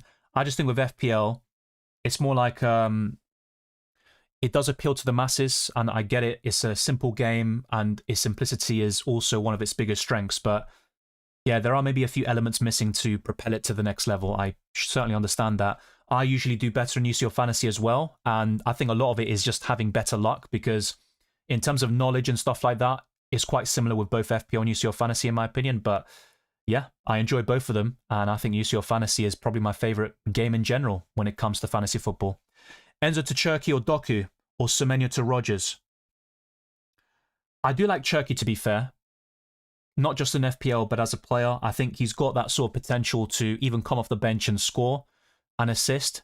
He's going to get more goals than Doku this season, but I think I'd go for Doku this week. Semenyo to Rogers, I'd lean towards yes, but Semenyo should start today. And if you feel like he would do well against Sunderland, then you could obviously change your mind on that. It's not a mandatory transfer. I'm on Haaland triple captain and one free move. Yeah, I think Haaland triple captain looks great, but it also does in Gameweek 17 against West Ham. So that's where the question lies. Start free from Semenyo, Saka, Dewsbury Hall and Rogers. I would bench Dewsbury Hall there. Forgot I took out Gordon to Rogers for a -4. Yeah, I like Rogers though. Not a big fan of the -4, but it could pay off, actually. And Gordon might not even start, actually. Start 2, Timber, Cucurella, Caicedo, Rice, and Vifa.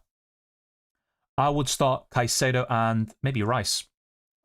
You know, I've gone for 1-0 Arsenal, to be fair, and from that perspective, you could definitely start Timber, but yeah, Caicedo for me will get 4 points minimum. He's going to get defensive contributions for me. Thoughts?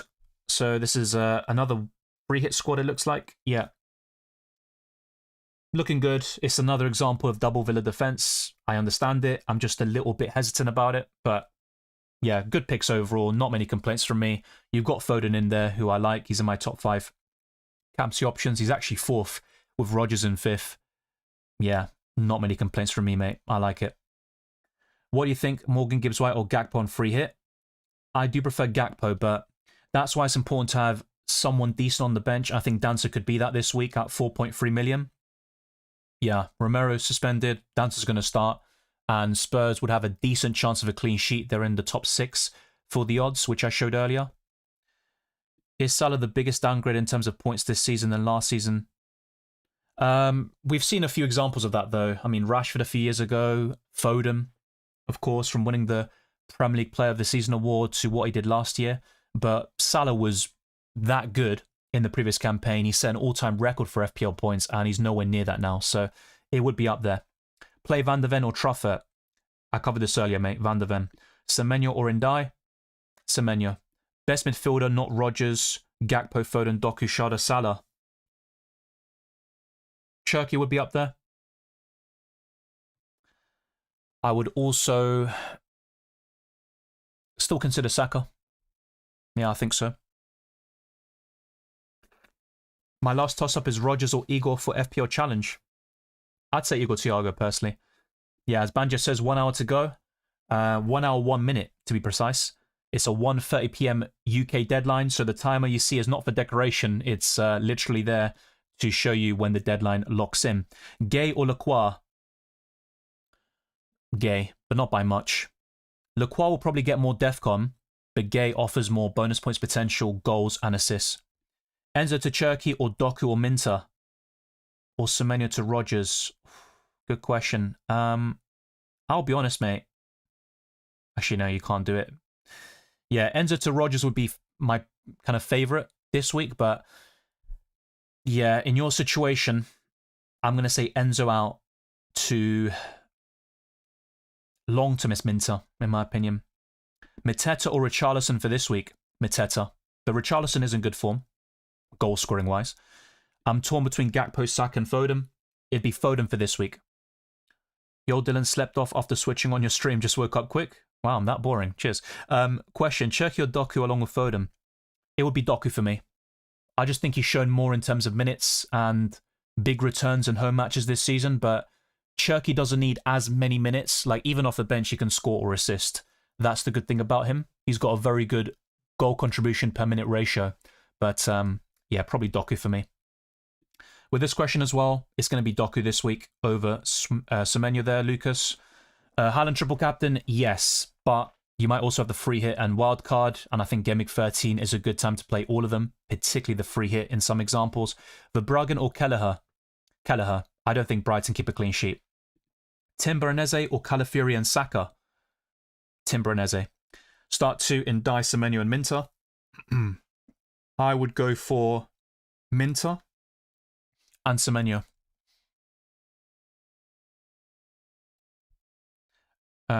Yeah, there you go, MMK and Twisted Parky. Good that you lot are interacting. Thank you, Karam. Very much appreciated. Let's whiz through these. Mina said earlier, hey Dylan, what do you think about going with Welbeck on a free hit and rolling with a front three of Haaland, Thiago and that guy Welbs? Yeah, so I talked about this in my free hit video, so I was quite open to that idea. His record against Forest isn't horrible. He has scored against them a few times, but yeah, with Danny Welbeck, he is one of the best forwards in FPL right now, but you can also go for that sort of fifth midfielder. I'll be honest, something I'm considering as well, on top of this duo question you see on screen, with Munoz and Cash, etc., is also with that third forward. So by downgrading Gakpo to a Josh King, for example, I could also upgrade Guiu to Danny Welbeck. That's something that's crossed my mind too, and I might end up going for it. But Forest have been in decent form. They won, I think, 3-0 against Malmo on Thursday. They obviously got a 3-0 win against Liverpool. So They are improving under Sean Dyche, and it's a difficult game to predict. It was 7-0 last season in favour of Forest, but yeah, it's not going to happen this time round, surely. So, yes, not going to be easy. And yeah, Welbeck is someone I'm looking at as well. In terms of forwards, if I picked a third this week, Danny Welbeck would be the one. So, over Gakpo, it's certainly a consideration to make. And in my top 10 captaincy list, to be fair, I do have Danny Welbeck in there and not Cody Gakpo. Chelsea can still lose if they score. Didn't enjoy the Barca game. Yeah, look, it was a deserved red card. I just feel like once that happened, the game was done. But Chelsea were the better team before Barcelona went down to 10 men. Starting Boomer or Esteval? I actually bigged up Esteval before the Barca game, and I said if there was one Chelsea player to go for, it'd be him. This week, though, I'm going to say Boomer. Welcome, Eddie Casey. Good to see you. Caicedo or Voltemada? I'm going to say Caicedo this week.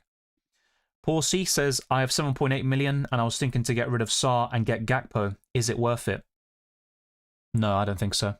I think Sarr's the better option long term. I know he goes off to AFCON in a couple of weeks, but you get 5 free transfers to deal with that. And Gakpo could be benched once Wirtz is back.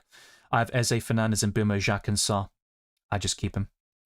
I hope Salah starts smashing it soon. Don't want a great like him to peter out like this. Yeah, also, we've got the AFCON coming up in the next couple of weeks, and Salah will be gone there. So hopefully he can show something before heading off with Egypt. Because, yeah, we're going to have, it seems, a prolonged period of time where Haaland's just the best captaincy option. And look, there's still going to be opportunities to go against him. He's not going to score in every single game, but it's about picking the right moments. That also introduces an element of skill, but also a lot of luck and variance in the game. Yeah, I mean, Palmer doing well for some variation, but Champions League Fantasy, you are more of a manager, have to manage more, make subs. Yeah, definitely. In FPL, you kind of rely on auto subs, a player missing out. That also is part of the appeal in terms of like these memes, you know, these things going wrong and stuff like that. Look at my bench, I've got 30, 40 points. That doesn't really happen in UCL Fantasy, but yeah, I get what you mean. I think with UCL Fantasy, it does introduce more hardcore elements and micromanagement, which could put some people off, but I feel like with those that are engaged with fantasy games, yeah, it is a very good aspect of the game, and it adds another dimension. Semenyo, Doku, Gakpo, Eze, Bruno Fernandes, Haaland captain, and Voltemada. What's your opinion? Yeah, with the players you've mentioned, looking very solid on the whole. Gakpo is not really a long-term solution for me, but if you have him, you definitely keep. He is in my free hit plans. He's currently in my squad, but I am open to making that sort of change, actually. So, this poll has had over 400 votes. We've still got a few hundred people watching. Let's get the likes up to 200 by the end of the stream. It'd be greatly appreciated. I've answered hundreds of questions already and also covered all, you know, the team news, predicted lineups, injury updates, clean sheet odds, top 10 captains, everything you need to know. And I've been doing this for the last 5 years now and always adding new elements to my videos and live streams. Join my Discord server, follow me on Twitter, Instagram and Blue Sky, and consider becoming a patron or channel member to support the channel even further, but also get early access to my videos and many other perks. Check if my squad is good. It's a decent squad, but let's say, for example, you've got the free hit, I would 100% use it because you've got a lot of Arsenal and Chelsea players. You've also got a few Palace players who, to be fair, aren't too shabby against United, but you've also got Casemiro in there. Yeah. It's not terrible, but I would free hit that team, Isaiah, if you can.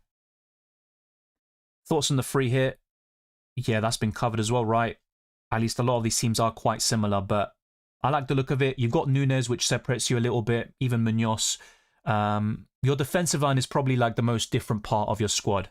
You've got Saka in there, so to be fair, there are a few different ideas which I appreciate, and I think they're not too shabby. In terms of clean sheets, though, I just don't see Liverpool keeping one, personally. Play one of Saliba, Cucurella or Lacroix. Already have Henderson. I'd play Saliba. If I've already used my one free transfer, will playing the free hit save that free transfer? No. I explained this earlier. All that's going to do is lock in the free hit, and then the transfer you made before will not count towards your squad. No worries, Bulba.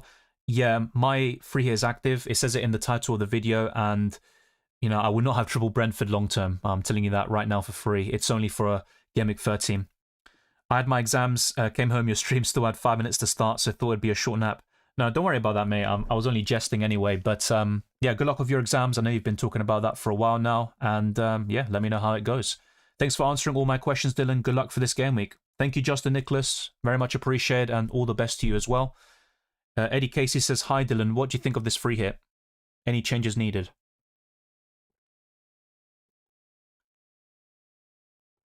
You've got Daniel Marlin in there, who could start. He is not in my predicted lineup, but I did recognise that it's between him and Buendia to be alongside McGinn as the wingers. So that could be a decent punt. He showed great form on Thursday.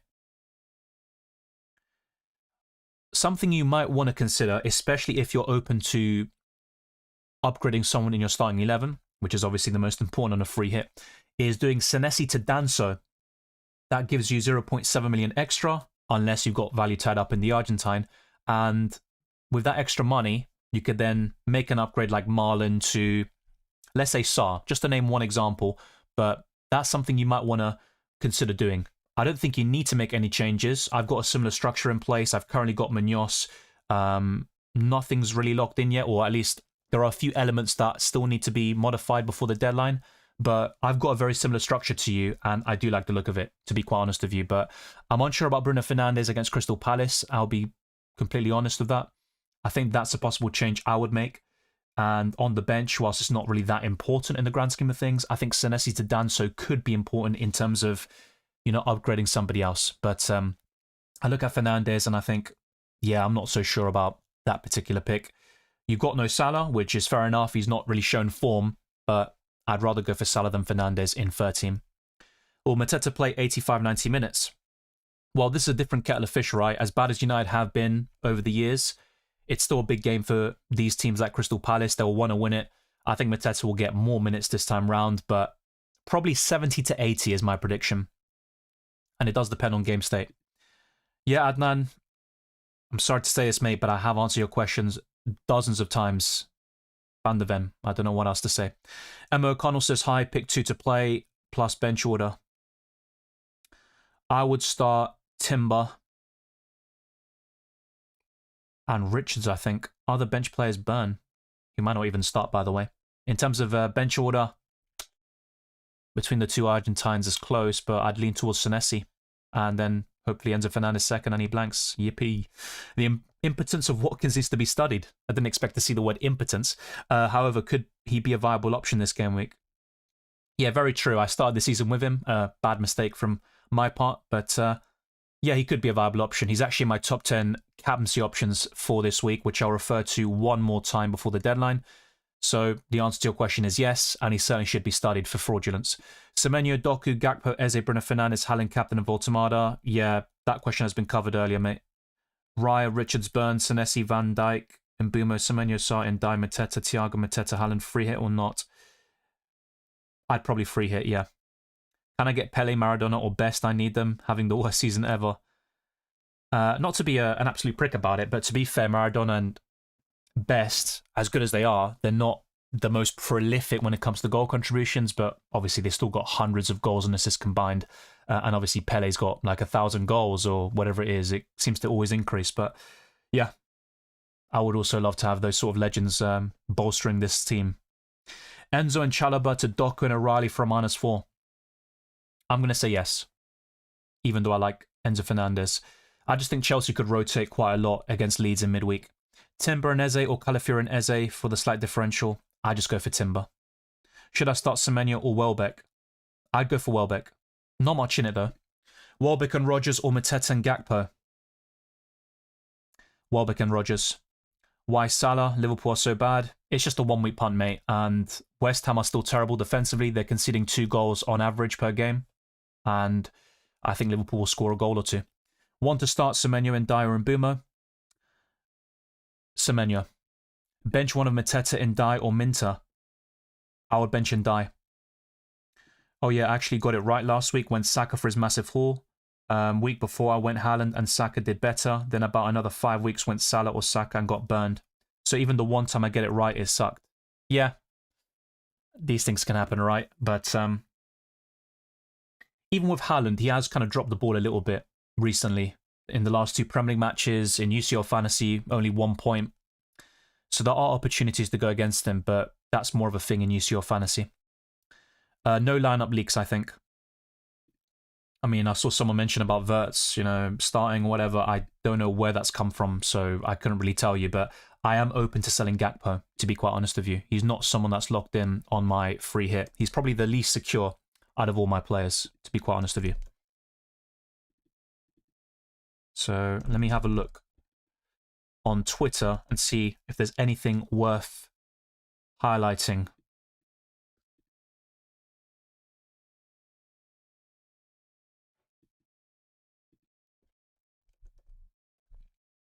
If you have seen a link or something, any team news, leaks, which we rarely get nowadays in terms of deadlines, then let me know. But yeah, with Verts and Gakpo, I don't really see anything. But that doesn't mean I'm locked in with that.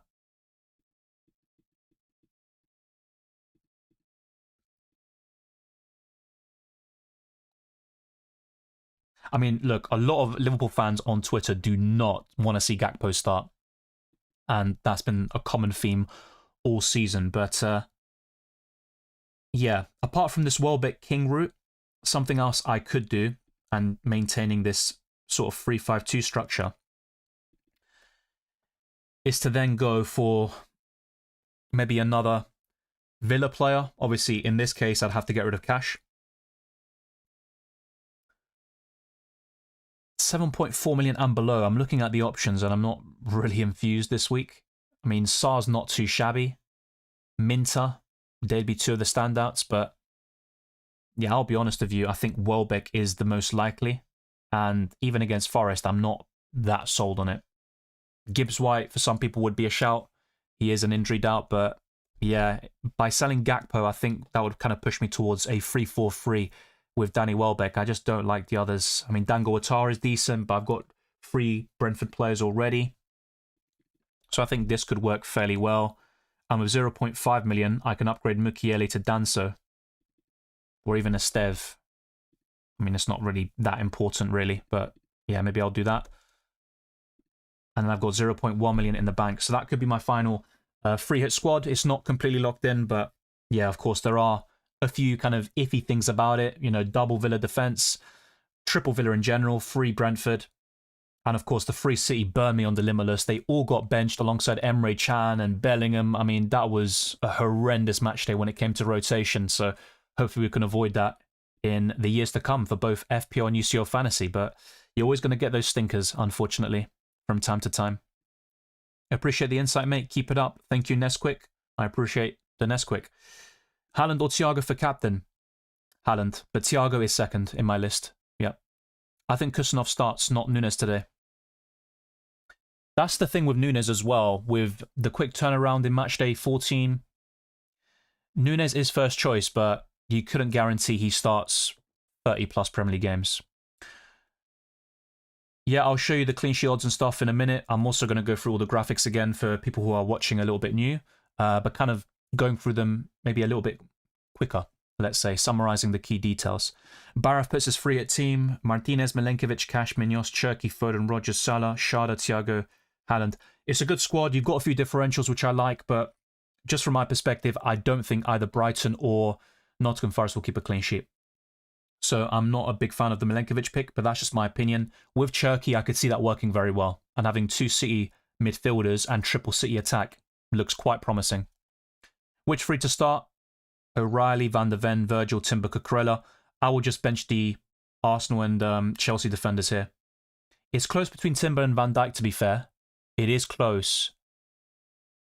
But I'd still play the fixture, I think. Even though Arsenal might even be ahead of the... well, Liverpool are ahead in the clean sheet odds. But in my scoreline predictions, I've gone for 2-2 Liverpool and 1-0 Arsenal. So definitely start O'Reilly and Van der Ven. Then it's between Van Dijk or Timber, and it's down to you how you kind of, decide that, because when you look at both defenses, Arsenal are far superior, but they're facing a much tougher opponent. And then you've got the goal-scoring ability of Van Dijk. He's also more likely to get DEFCONs. So when you put everything into context, I'd probably lean towards Van Dijk, but only just. Cash or Van der Ven? I am considering Van der Ven. Like, that isn't ruled out for me. I could actually make that work, you know. So go back from, Danso to Mukiele, go back to Esteve as well. And yeah, I think I could make it work. I would have just about enough money for it. I mean, what was Van de Ven now? 4.8 million? I'm going to say Van de Ven. What do you think of Barnes? He is in brilliant form. Scored against Brentford, 2 against City, and another one against Marseille. He should start again. He's not someone I'd recommend long-term, though, which I covered in my recent transfer tips, but as a one-week punt, I'm not completely against it. And I said this in Use Your Fantasy as well. I just don't rate him as a long-term asset, but yeah. Gordon is back. You've got the quick, turnaround for the Tuesday deadline. Another match day in midweek, so I just don't see Barnes starting all these matches. And I've gone for a 0-0 draw between Everton and Newcastle. Any Villa defender other than Cash, just Konsa because he's nailed on. You're not going to get much in terms of DEFCON or goal scoring from him, though. The other one is Luca Dean, but his minutes are less secure than the others. Hey, Dylan needs some help. I have Raya, Richard, Senesi, Tarkovsky, Alderete, Virgil, Minter, Mbumo, Saka, and Dai, Sarr, Haaland, Krupi, Mateta. Would you triple captain or free hit? I would free hit. You've got Mbumo and Richards both playing against each other. They're good options in the long term, so you don't need to sell them necessarily. You've also got Raya against Chelsea, which isn't the worst thing in the world, to be fair. You've got Saka as well, so that's 2 Arsenal players. You don't have to free hit, but I'd personally free hit now and then triple captain in 17. Who to start, Anthony or Alderete? Question. I'd lean towards Alderete. Watkins, Rodgers versus Mateta, Gakpo. Yeah, Rodgers for me and Mateta. Thoughts on Coyote over Brentford centre-backs? This was covered in my original free hit video. Coyote is a bit more likely to get bonus points. He's also got those long throws in him, but yeah, the assist potential from open play will be in Coyote's favour, but the others will have more DEFCON potential, and this season that has made a big difference where holding midfielders and centre-backs are going to have that extra edge over the fullbacks. Don't get me started on Watkins, always avoid, but last season I really hit me, so this season I thought I would give him a chance. That and Salah screwed me. Yes, I'm in a very similar situation to you. It was 2 seasons ago where I started with Watkins. He didn't score for 5 game weeks. I sold him, and then he got like 20 points, a hat-trick, and all that jazz. He scored against Chelsea away. So Watkins is a bane of my FPL history. Gabriel to Van Dijk last week, the biggest troll transfer. I mean, he got 3 points still, despite conceding 3 times. I don't really think much of it. The regret is not buying Munoz, who got a massive haul, but it is what it is. Best and Maradona could have had more goals if not drinking and becoming friends with Charlie. Yeah, that's true. Hi, Dylan. Minter or Mateta on bench this week? I'd rather bench Minter and start Mateta. I mean, in my top 10 captains, I've got... Wait, why is this... That's weird. Okay, so yeah, that's not even showing the whole thing. What the fuck? Yeah, that's really weird. Yeah, in my top 10 captains, I've got Mateta in there. So I'm going to go through the different screens now. Let's just make sure everything is sorted. I'm going to end this poll, and very soon I'll put another one up and talk about Gakpo. But half of you have voted for Cash and Foden as a duo over Munoz and Doku, as well as Van de Ven with Doku and Cherki. But what I might end up going for is the Van de Ven route, without obviously the... well, we'll wait and see. I mean, I think Van de Ven could be a decent choice. We've got 38 minutes until the deadline. Make sure to lock your squads in. And I typically say this, if you're unsure about wildcarding or free hitting, and you've only got a few minutes left, it's not good to kind of panic and make a last minute thing. It rarely, goes well. I'm not saying it can't, but typically you want to think about these things, have a good idea in place from before, and then you can build upon it and make a final decision. But yeah, if you're unsure about playing a chip this week and you feel like it's not going to be a massive difference, then maybe the best thing to do is not play it at all. You've also got the triple captain to use on Haaland this week. Even Igor Thiago could be a nice differential when it comes to the triple captaincy. But let's go through the FDR one more time. So the bottom 5 teams include West Ham, Sunderland, Wolves, Leeds and Spurs. Even Chelsea are right down there.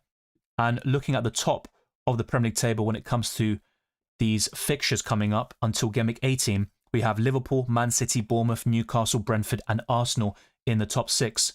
With predicted points, Jimenez is 10th with Amad Diallo, Nunes, Fernandes, Foden, Thiago and O'Reilly, just behind Saka, Salah and Erling Haaland. Let me refresh the page here with the projected prices. And by the way, look at this.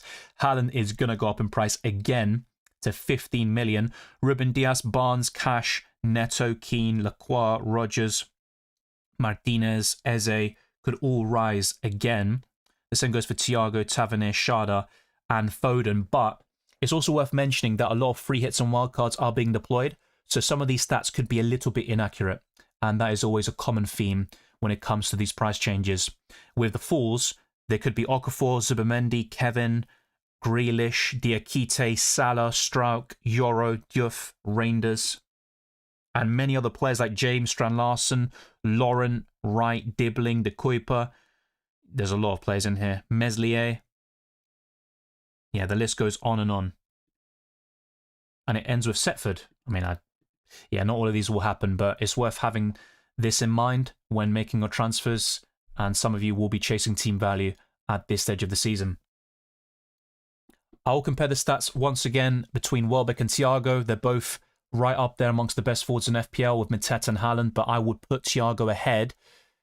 Brighton might have the better fixtures, looking a bit longer term for the next 3 or 4 game weeks, but Igor Thiago's playing Burnley at home this week. His XG is 7.4 with 15 big chances, which is almost double Danny Welbeck's tally. 28 shots for Thiago and double the number of shots in the box compared to Danny Welbeck. 9 goals for the Brentford talisman and 7 for Welbeck. The fact he's on penalties as well would obviously make Thiago even more appealing, but you can't go wrong with either. They might even both enter my final free hit squad, so Welbeck would be my Gakpo replacement, if you will, in the starting 11, and that's where the next poll could come into play. I also showed you different free hit drafts and wildcard squads in my team selection and across those specific videos, so something like this could also work with Munoz in that defensive line. Coyote, the same goes for Vandenberg, Collins are all solid. Martinez in goal, O'Reilly. Those two are quite locked in for me, but the others are quite interchangeable.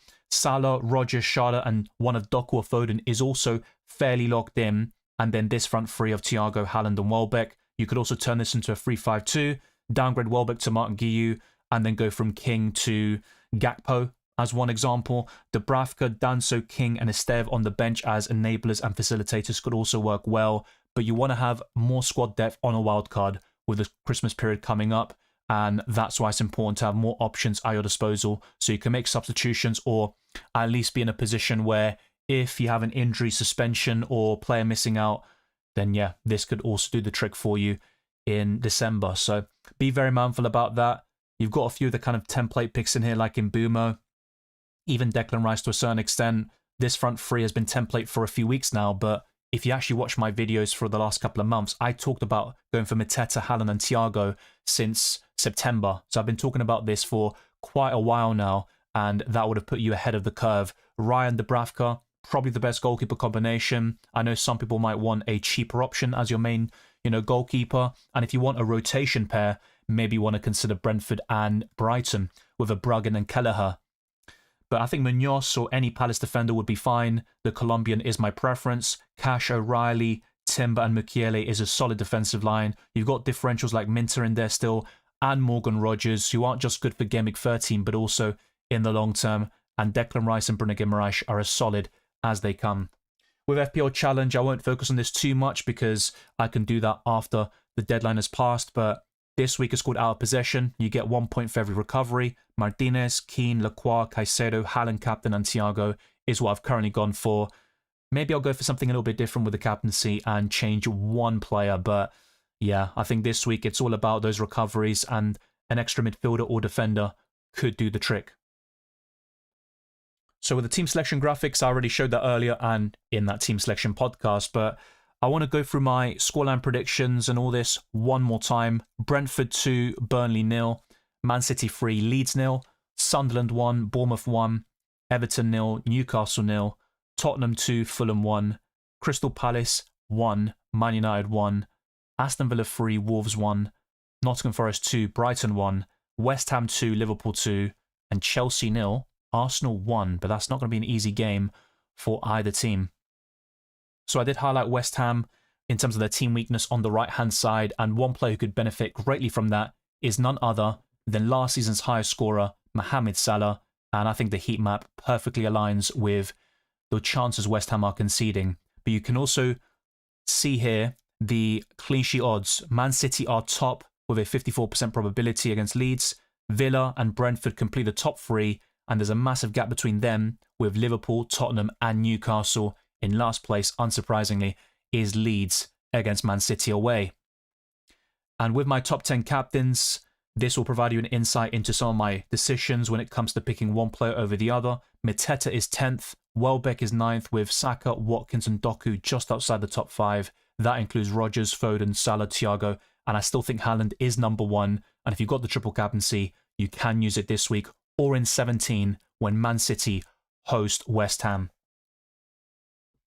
The last thing before I go back to your questions for the remaining hour is going through predicted lineups. So you saw the Arsenal one just now. I think Madueke will start over Trossard. And for Aston Villa, the main problem or the main headache I've got is in a similar position on the left wing. So instead of Buendia, it could be McGinn playing there and then Daniel Marlon on the right-hand side.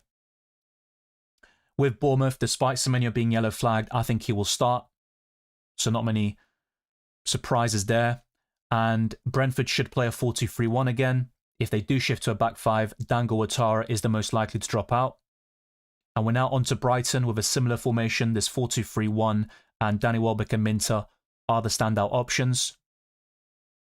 And Burnley can also shift to a back 5 at times, but if they were to kind of keep this sort of structure, I think they'll go for Fleming up front and kind of keep things consistent from the last couple of weeks. And with Chelsea, this is their sort of big game lineup. Esteval, after that performance against Barcelona, will surely start against Arsenal, and Pedro Neto will be the other winger. I think Joao Pedro will be up front, and Enzo Fernandez will play in a more offensive position to facilitate Gusto and James interchanging between right back and holding midfield. And with Crystal Palace, they could rotate heavily against Burnley during midweek, just like Arsenal and Chelsea. That's going to be a common theme for the Gameweek 14 deadline. But when you look at this squad, it does look fairly solid in the grand scheme of things, and typically Glasner doesn't like to rotate too much. And with Everton, they have one suspension in Idrissa Gana Gay, so they could play Eric Burnham with Ghana in the midfield and reintroduce O'Brien into the starting 11 as a right back. And with Fulham, Jesus, this stupid voice, 1 second. Yeah, so Chukwueze could start, and that could be a possible sort of modification, and then playing Iwobi in a deeper position. And sometimes we've seen Iwobi play on the right-hand side, but Lukic is back from suspension, so I think they'll go for something like this with Kevin and Chukwueze as super subs. Jimenez is also worth considering in FPL.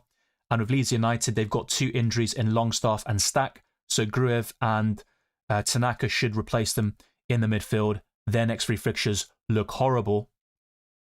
And now with Liverpool, I think Isak will start up front with Ekitike yellow flagged. He was subbed off due to injury in that 4-1 loss against PSV Eindhoven. Jones should start at right back again, and that allows Szoboszlai to play in a more offensive position. With Man City, they made 10 changes in the Champions League, much to my dismay in UCL Fantasy, but I think they'll go quite strong against Leeds, and they've got some very appealing assets from an FPL perspective, at least for Gameweek 13 anyway.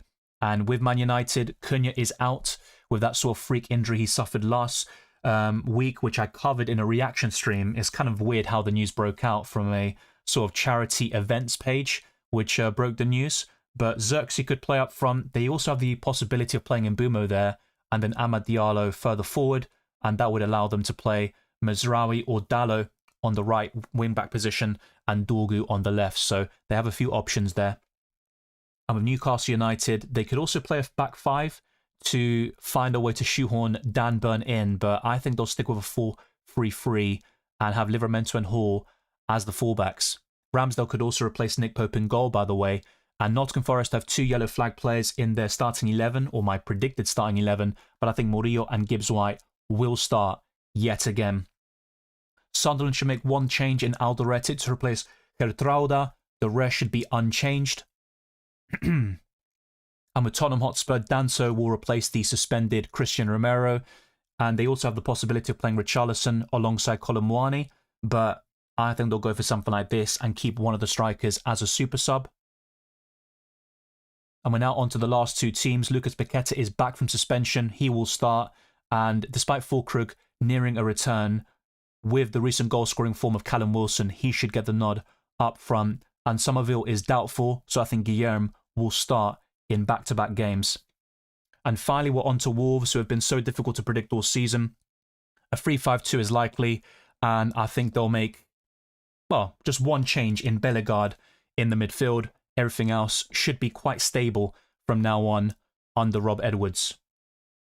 So that pretty much covers all 20 Premier League teams. Hopefully this has been helpful to you. The same goes for the top 10 captains, clean sheet odds, and everything else really that I've shown you, answering all your questions in the process. I will focus on the member questions as usual, and then answer everything else in order of submission. Thank you, City, for becoming a differential. It's massively appreciated. Hey, Dylan, thanks for the stream as always. Thank you very much for signing up and for showing support to the channel. If you have any questions, then make sure to let me know.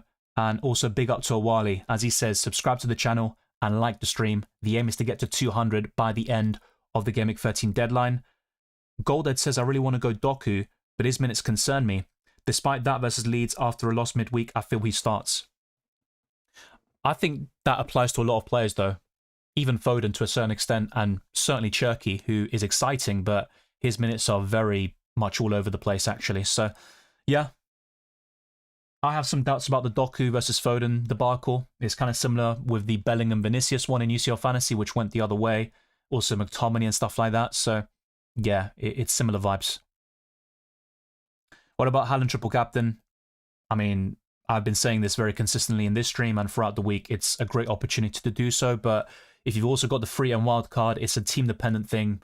And I think you have to keep things simple. If you've got a good team for this week, then I will just use the triple captain on Haaland. If you're unhappy about your squad in the long term, use the wild card. And if it's just this week that bothers you, free hit is what you want to prioritize. And then in Gameweek 17, you can triple captain Haaland against West Ham. Sarr, Caicedo, Anderson, Richards start two. Can be both centre backs, but only one mid. Okay, so only one midfielder, Ismaila Sarr. I'd go for him and Richards. Bench one of these three. Mateta, Semenyo, or Minter.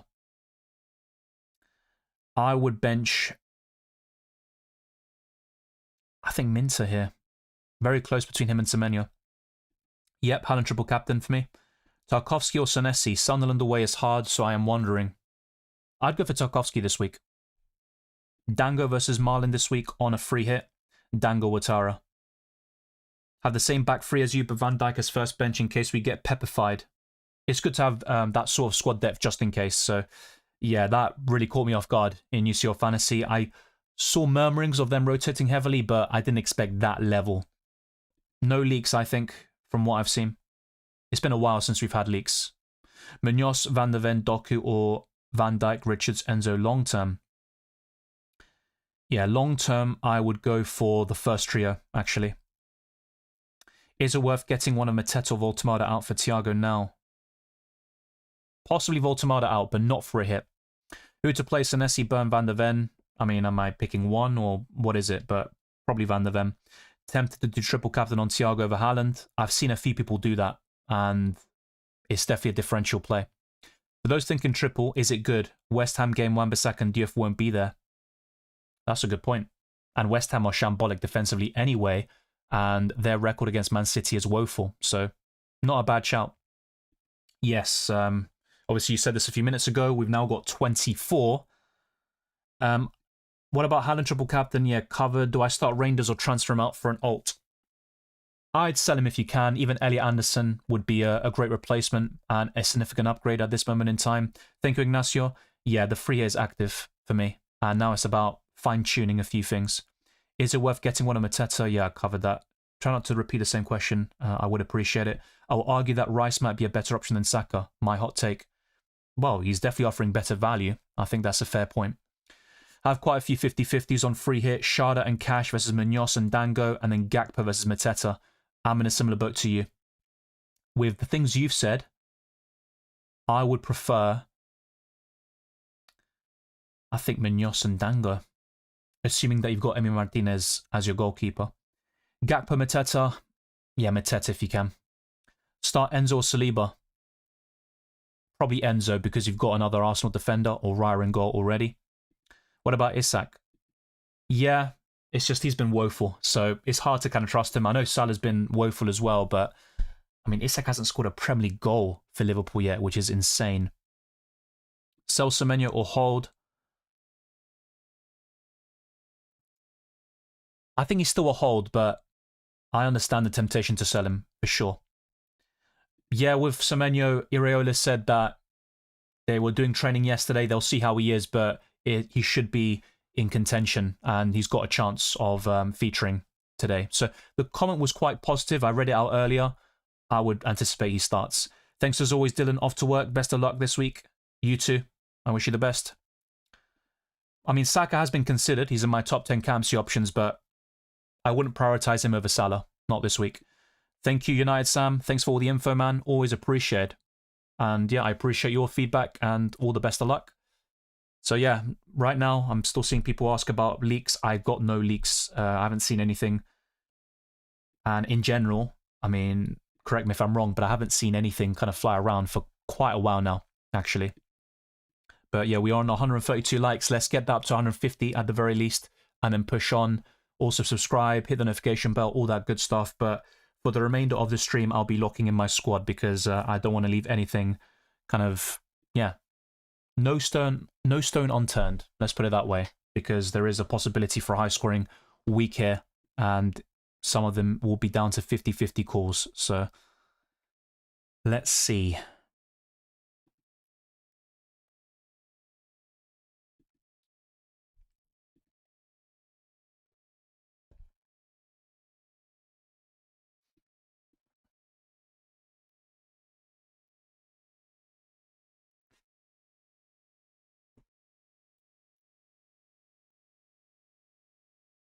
Yeah.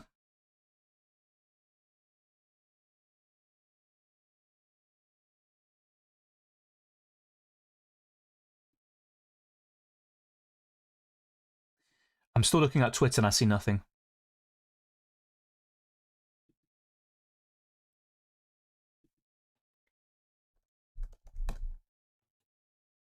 Can have one last look, but yeah.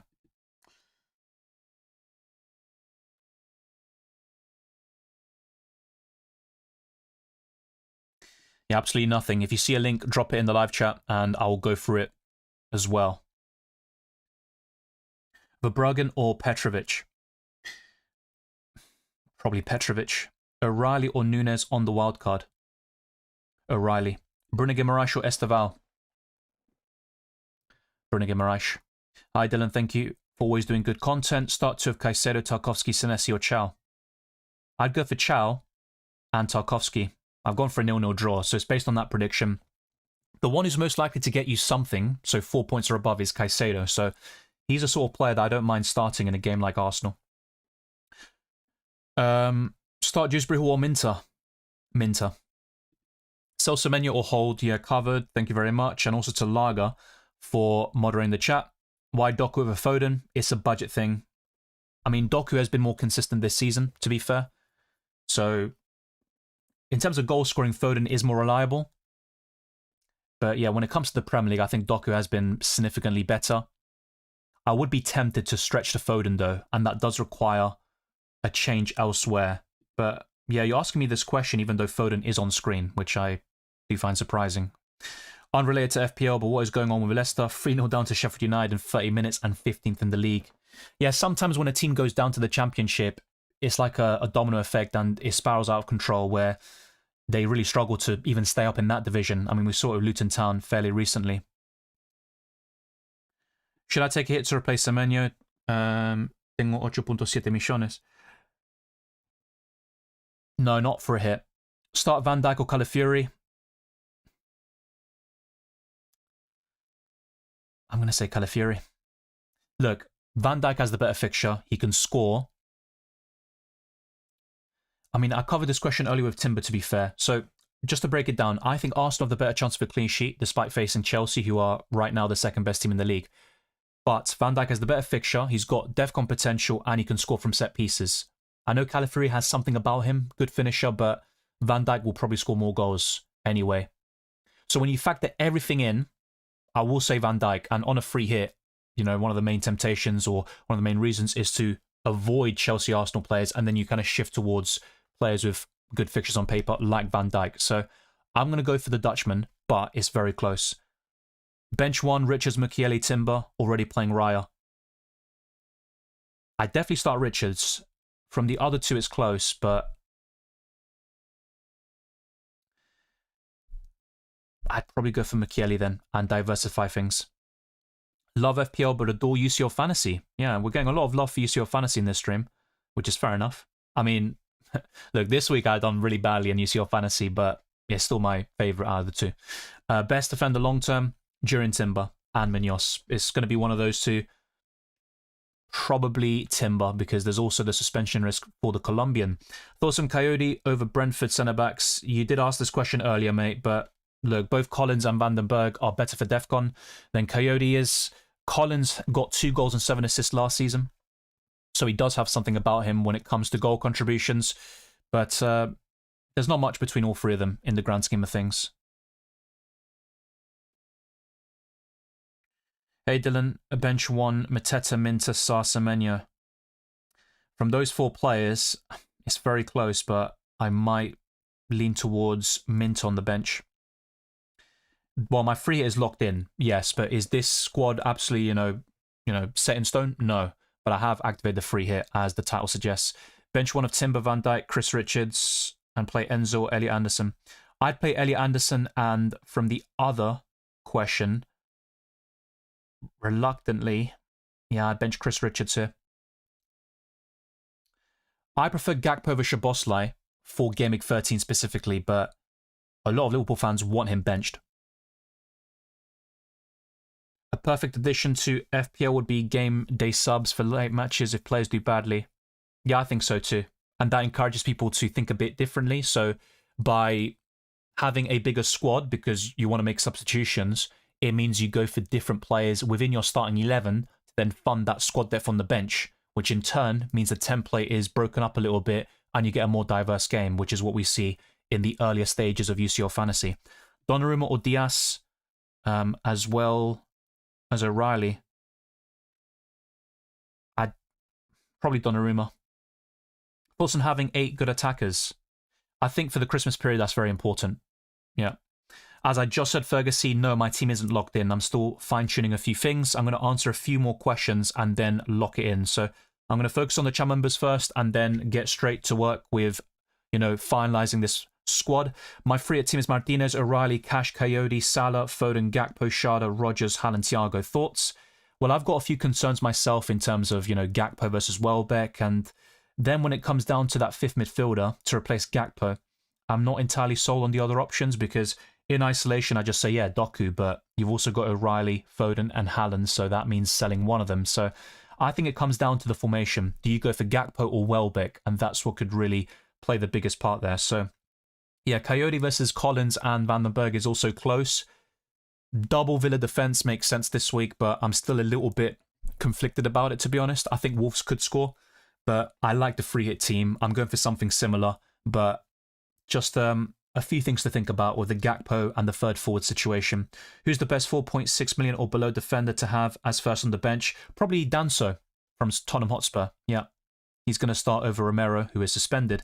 Hello, Dylan. I have a question. I have Raya, Timber, Game, Munoz, Sar, Semenyo, Enzo Marino, Haaland, Voltemada, Igor, Thiago. So what is the question? I mean, you probably say it later. And my bench is also good. I got Senesi, Rodon, Rodgers. Should I free hit? Why would you have Rodgers on the bench? Rodgers has to start this week, in my opinion, mate. I would free hit because you've got a lot of Arsenal and Crystal Palace players.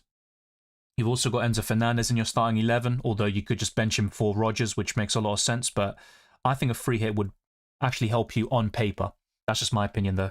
Can't decide between starting Mateta, Minter, or Munoz on the free hit. I would go for Mateta. Hey, Dylan, what do you think of Mbeumo and Munoz on the free hit? I'm more keen on Munoz. And Palace have kept 4 consecutive clean sheets against United. Yeah, I did captain Mbappe in UCL Fantasy, and thank, let's keep it PG. It's a good thing I captain him. Otherwise, I would have had one of my worst ever weeks, for sure. Bench 2, Richards, Mukiele, Timber, Van Dijk when playing Raya in goal. In that case, I would start Van Dijk, Richards, and probably Mukiele, probably. Because I'm not that sold on the Arsenal clean sheet, but I have gone for a 1-0 in my scoreline prediction. So, yeah, it's time to lock things in. I've answered dozens of questions already at this point. Let's put this last poll, potentially.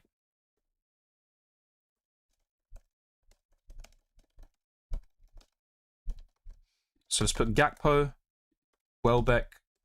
I think that's pretty much the main one. Gakpo, Welbeck. Unless a fourth defender was introduced, like a Van Dijk. But, yeah, that's a bit of a mad one.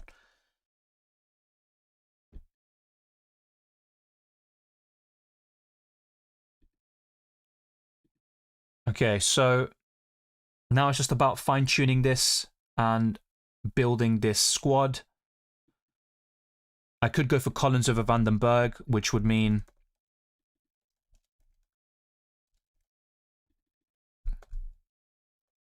downgrading somebody else like Danso to Estev. I think having a decent bench option could be important, though. And I think Danso would be appealing from that perspective. But, yeah, I do like the look of this. I'll be honest. I do like the look of what I've built. And I might end up going for this as my final team. But it does mean double Villa defense. Yeah, thank you, Awali. As he says, don't spam the chat. KS says, might go from Mbuma to Shada and then upgrade Doku to Foden. Thoughts? Looks solid. I mean, I still like Mbuma long term. That's only something I'd recommend for Gameweek 13 specifically. Doku to Foden is very close. It's a flip of a coin. In the Premier League, Doku has been better, but you're not going to get much in terms of goal scoring from him. With Phil Foden, he's shown more in UCL Fantasy and the Champions League, but he's been very inconsistent in this competition. So both of them have the ability to produce a massive fall against Leeds. I lean towards Foden ever so slightly, just because of what we've seen over the past couple of years. Yeah, best forwards long term, Haaland, Thiago and Mateta is something I talked about since September. So I was ahead of the curve there in the wildcard videos when I was recommending that front line. But I also like Welbeck as an alternative pick. Voltmar is solid. Those are the top 5 forwards in FPL right now, but I think the favourite 3 is what I just mentioned. Thiago, Haaland and Mateta. Salah or Watkins? Salah. I showed you the clean sheet odds already, Emma, and if you rewind, you can see it. I'll go for it one more time, but yeah. I was asked this literally 10 minutes ago, and I went for it again. So yeah, it's kind of pretty much all done and dusted at this point. Those are the main clean sheet odds, the top 6 and last place, obviously in Leeds United. But you can feel free to pause, rewind, all that good stuff. I'm going to go to my FPL squad and yeah, lock in my team, which a lot of people are interested in. Yeah, Gordon says rather start Timber. That's fair enough. Foden more minutes. Yeah, thanks Dylan. Hope all have a good game week. Likewise, Heated Gaming, thank you very much. Semenyo should play. There's no Man City lineup confirmed, but I showed you my prediction, and a lot of different sources and, you know, websites, articles indicate the same thing. Start Rangers or Joao Pedro? Probably Joao Pedro. I mean, just because I don't think Rangers starts, to be fair. Virgil, Saliba, Munoz or Ismail Assar, bench 1. I'd bench Saliba, potentially, yeah. Hello, mate. Would you start Grealish or Paqueta? I'd start Paqueta. Yeah. Thoughts on Bowen as 7th attacker? Going for a West Ham attacker is not a bad option, to be quite honest with you. So, it's fine. I'm risking it. I'm going Doc over Foden. They're both risks, to be quite honest with you. Yeah, easy, but it's not a surprise. You know, Thiago's playing Burnley this week. A lot of people are playing the free hit. So, yeah, unfortunately, people will gravitate towards a similar thing. And that's where I talked about the differences between this and UCL Fantasy and why, you know, not being able to make subs can have a direct impact on the template and how strong it is. Welbeck or Mateta? Mateta long term, yes. Could you get cheaper than and spend on another player? On which player are you mentioning? King? Possibly. I mean, I don't really need King anyway. That is a good point. So if I go to let's see, 4 point. Yeah, I could get Deveni or something like that. He's the cheapest alongside Dalman. Could get Max Dalman just as an enabler there. Reed. Yeah, I think that's pretty much the cheapest you can go to. So maybe I'll put Dalman in there. Why not? That is a good point. I mean, these players shouldn't come on unless Guardiola does another madness and ruins not just my UCL fantasy team, but also FPL. And then with 0.3 million, I can do Vandenberg to Collins. I mean, that's a good suggestion. Yeah, Danso, Cash, O'Reilly. I'm quite happy with this, to be fair. It looks pretty good. Yeah. I mean, Collins Vandenberg is so, on paper anyway, it's 50-50. Collins historically has more goal contributions, and he was impressive at DEFCON last season. But yeah, I think in this campaign, Vandenberg has slightly edged it.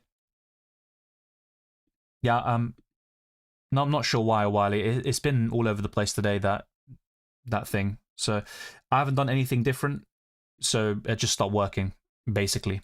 So it's kind of doing its own thing today. But thank you for bringing it to my attention, because I wasn't aware that the comments stopped working. I think it might have something to do with the screens. When I change scenes and stuff, it like either kickstarts it or it just makes it stop working. So maybe I'll do it one more time, go to lineups, and then show you again, just the Arsenal one, and then see if that ends up somehow making this work. But yeah, it's really weird, in all honesty. I'm 0.1 million off this, to be fair. The Dalman and Collins thing, I don't think there's anyone cheaper. But yeah, it's not really a big deal, really. Collins, Vandenberg, I mean, I don't see it as a big deal. It probably will end up being a big deal, as it usually is in FPL. I mean, what can we say at this point? So, yeah. Lock in your teams. We've got 5 minutes, essentially, 5.5. So don't leave anything to chance. I'm just going to have a quick look. I don't think anyone's 4.2, but it is worth having a little check. No, 4.3 is the cheapest in this position. Yeah, okay. So that speaks for itself. Collins.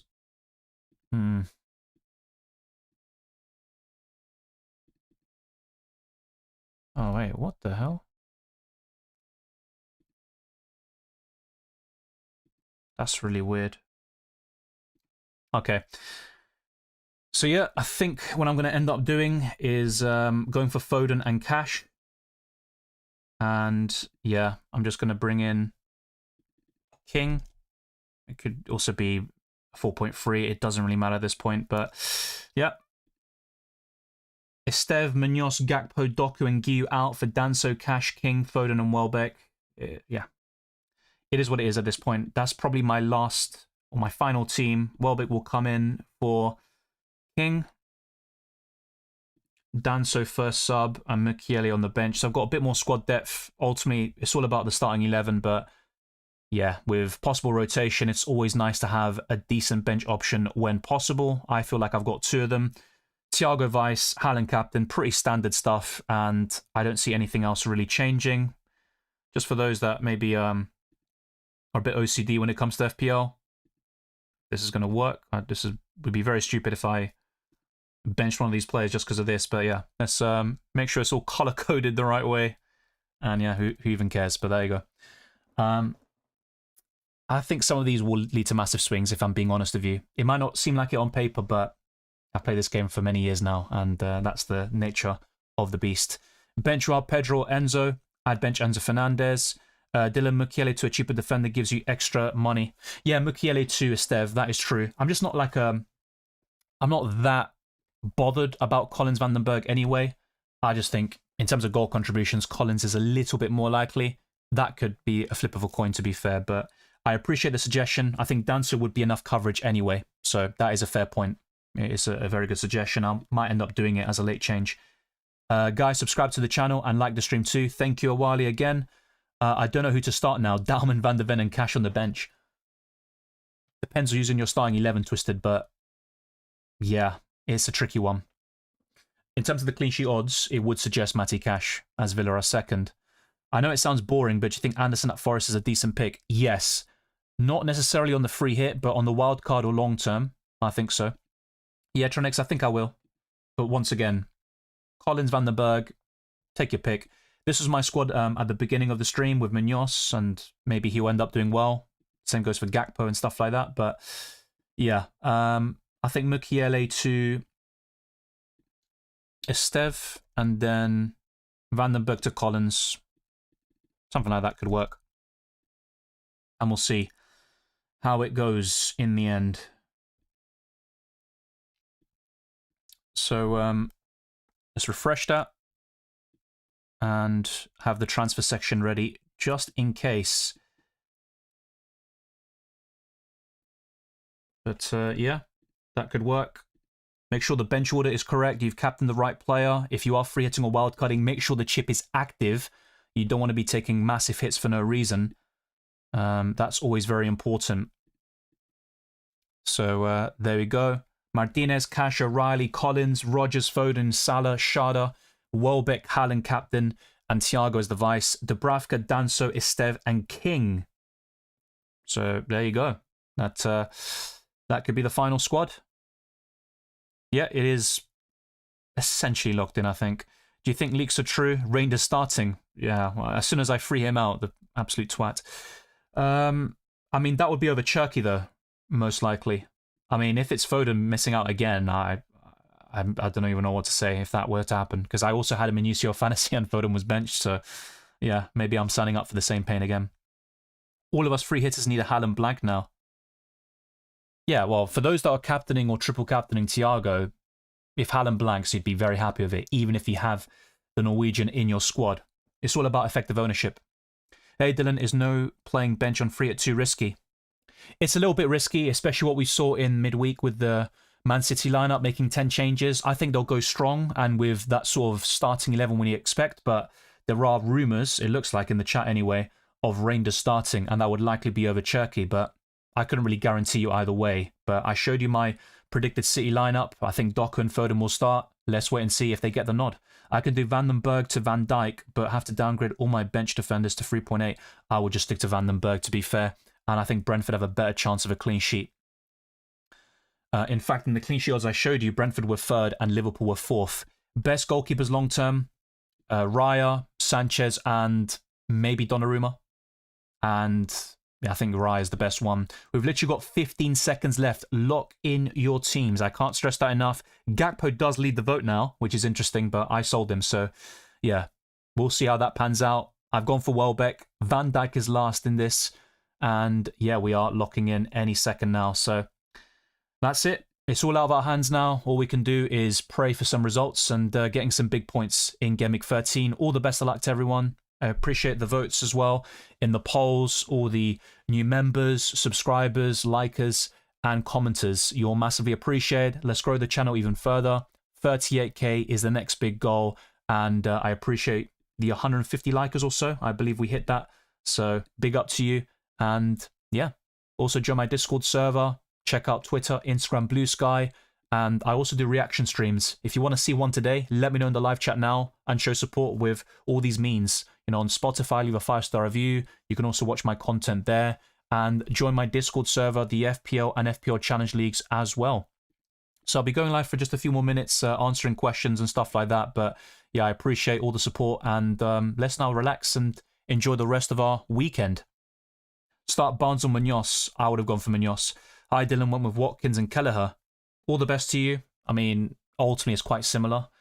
Kelleher's quite good at saving penalties, but yeah, whether you cover Brentford defensively with him, Coyote, Van den Berg or Collins, it's all the same crap really, it seems. But let's see if they keep a clean sheet. Hopefully that's the case. -28, love it when someone forgets to play the free hit chip. That has never happened to me before, but never say never. I'm having a quick look, and yes, just to double, triple check, I have the free hit active. Well, so fair, I covered this throughout the week. It's because a lot of people have Arsenal, Chelsea players facing each other. There's also Man United and Palace players who are also facing each other. And it also allows you to go for Triple City, who heavily rotated in midweek, so they should go strong today. You've also got the possibility of 2 or 3 Villa players and Brentford, who you don't necessarily want in the long term. So I think on paper it's a good week to free hit for a lot of people, but not everybody, because there's also the triple captaincy on Haaland against Leeds, Others might be very happy with their squad this week. I wasn't necessarily, so that's why I played the chip instead. Richarlison or Welbeck? I've gone for Welbeck. Good luck, Safir.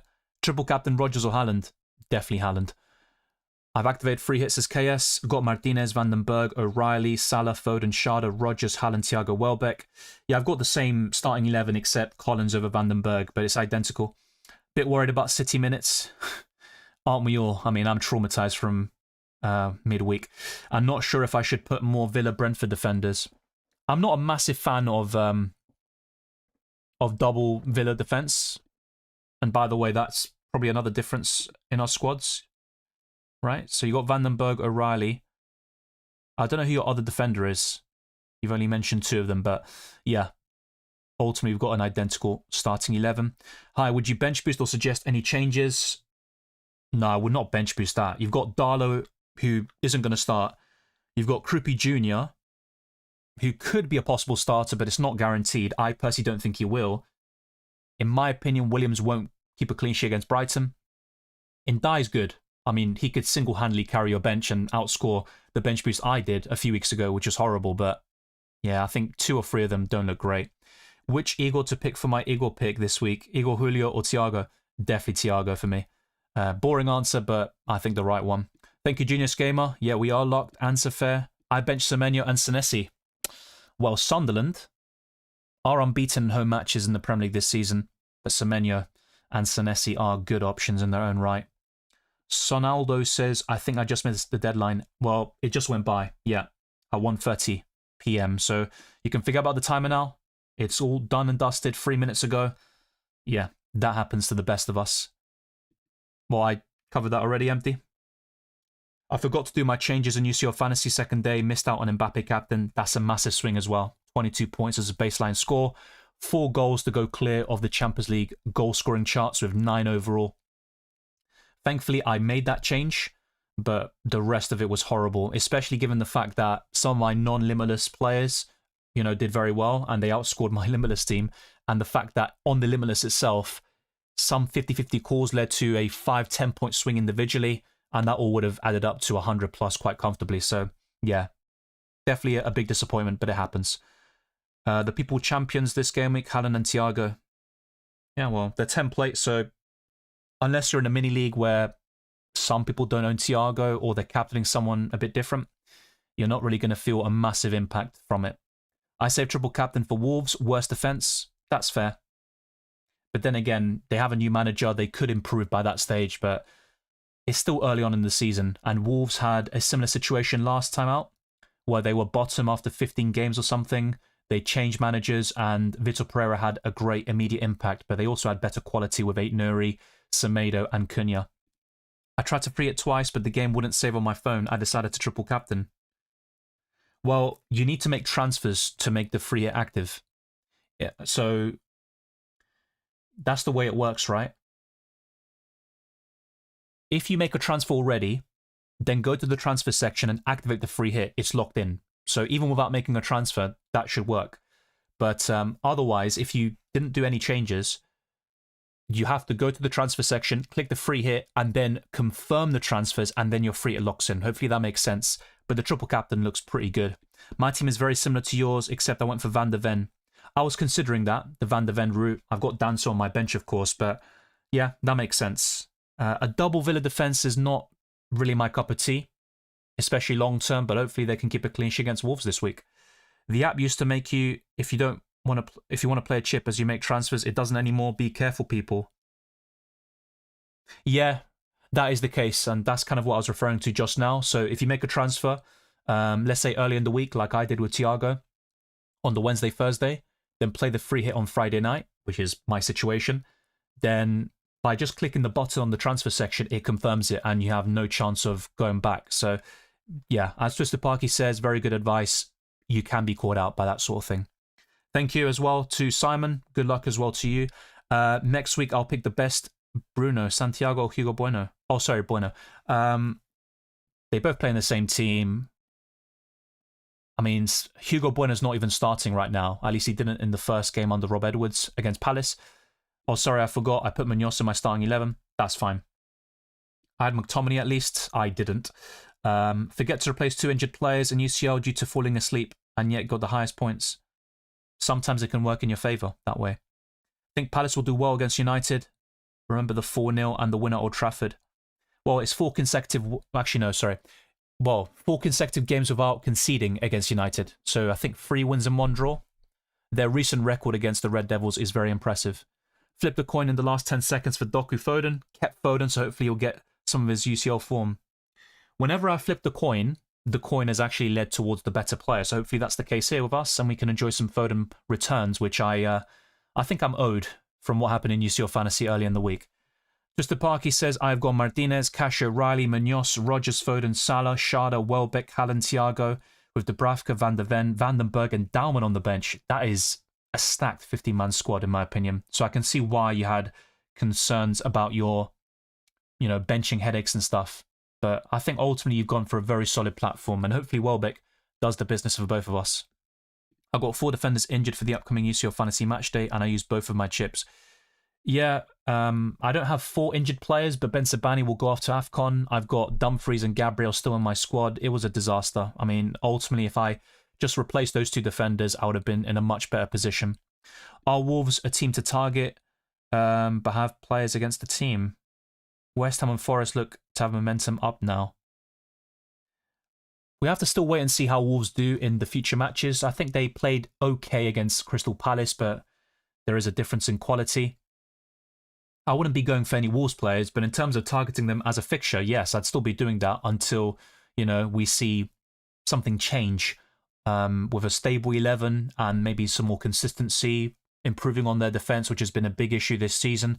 West Ham have improved, but they're still conceding a lot of goals, and that's why I think Salah, Gakpo, even Isak could be good options this week. And as for Forest, yeah, over the last couple of weeks, they have changed from a team to target to a bit of an awkward team to play against, and that's why I wasn't completely sure about the Welbeck pick.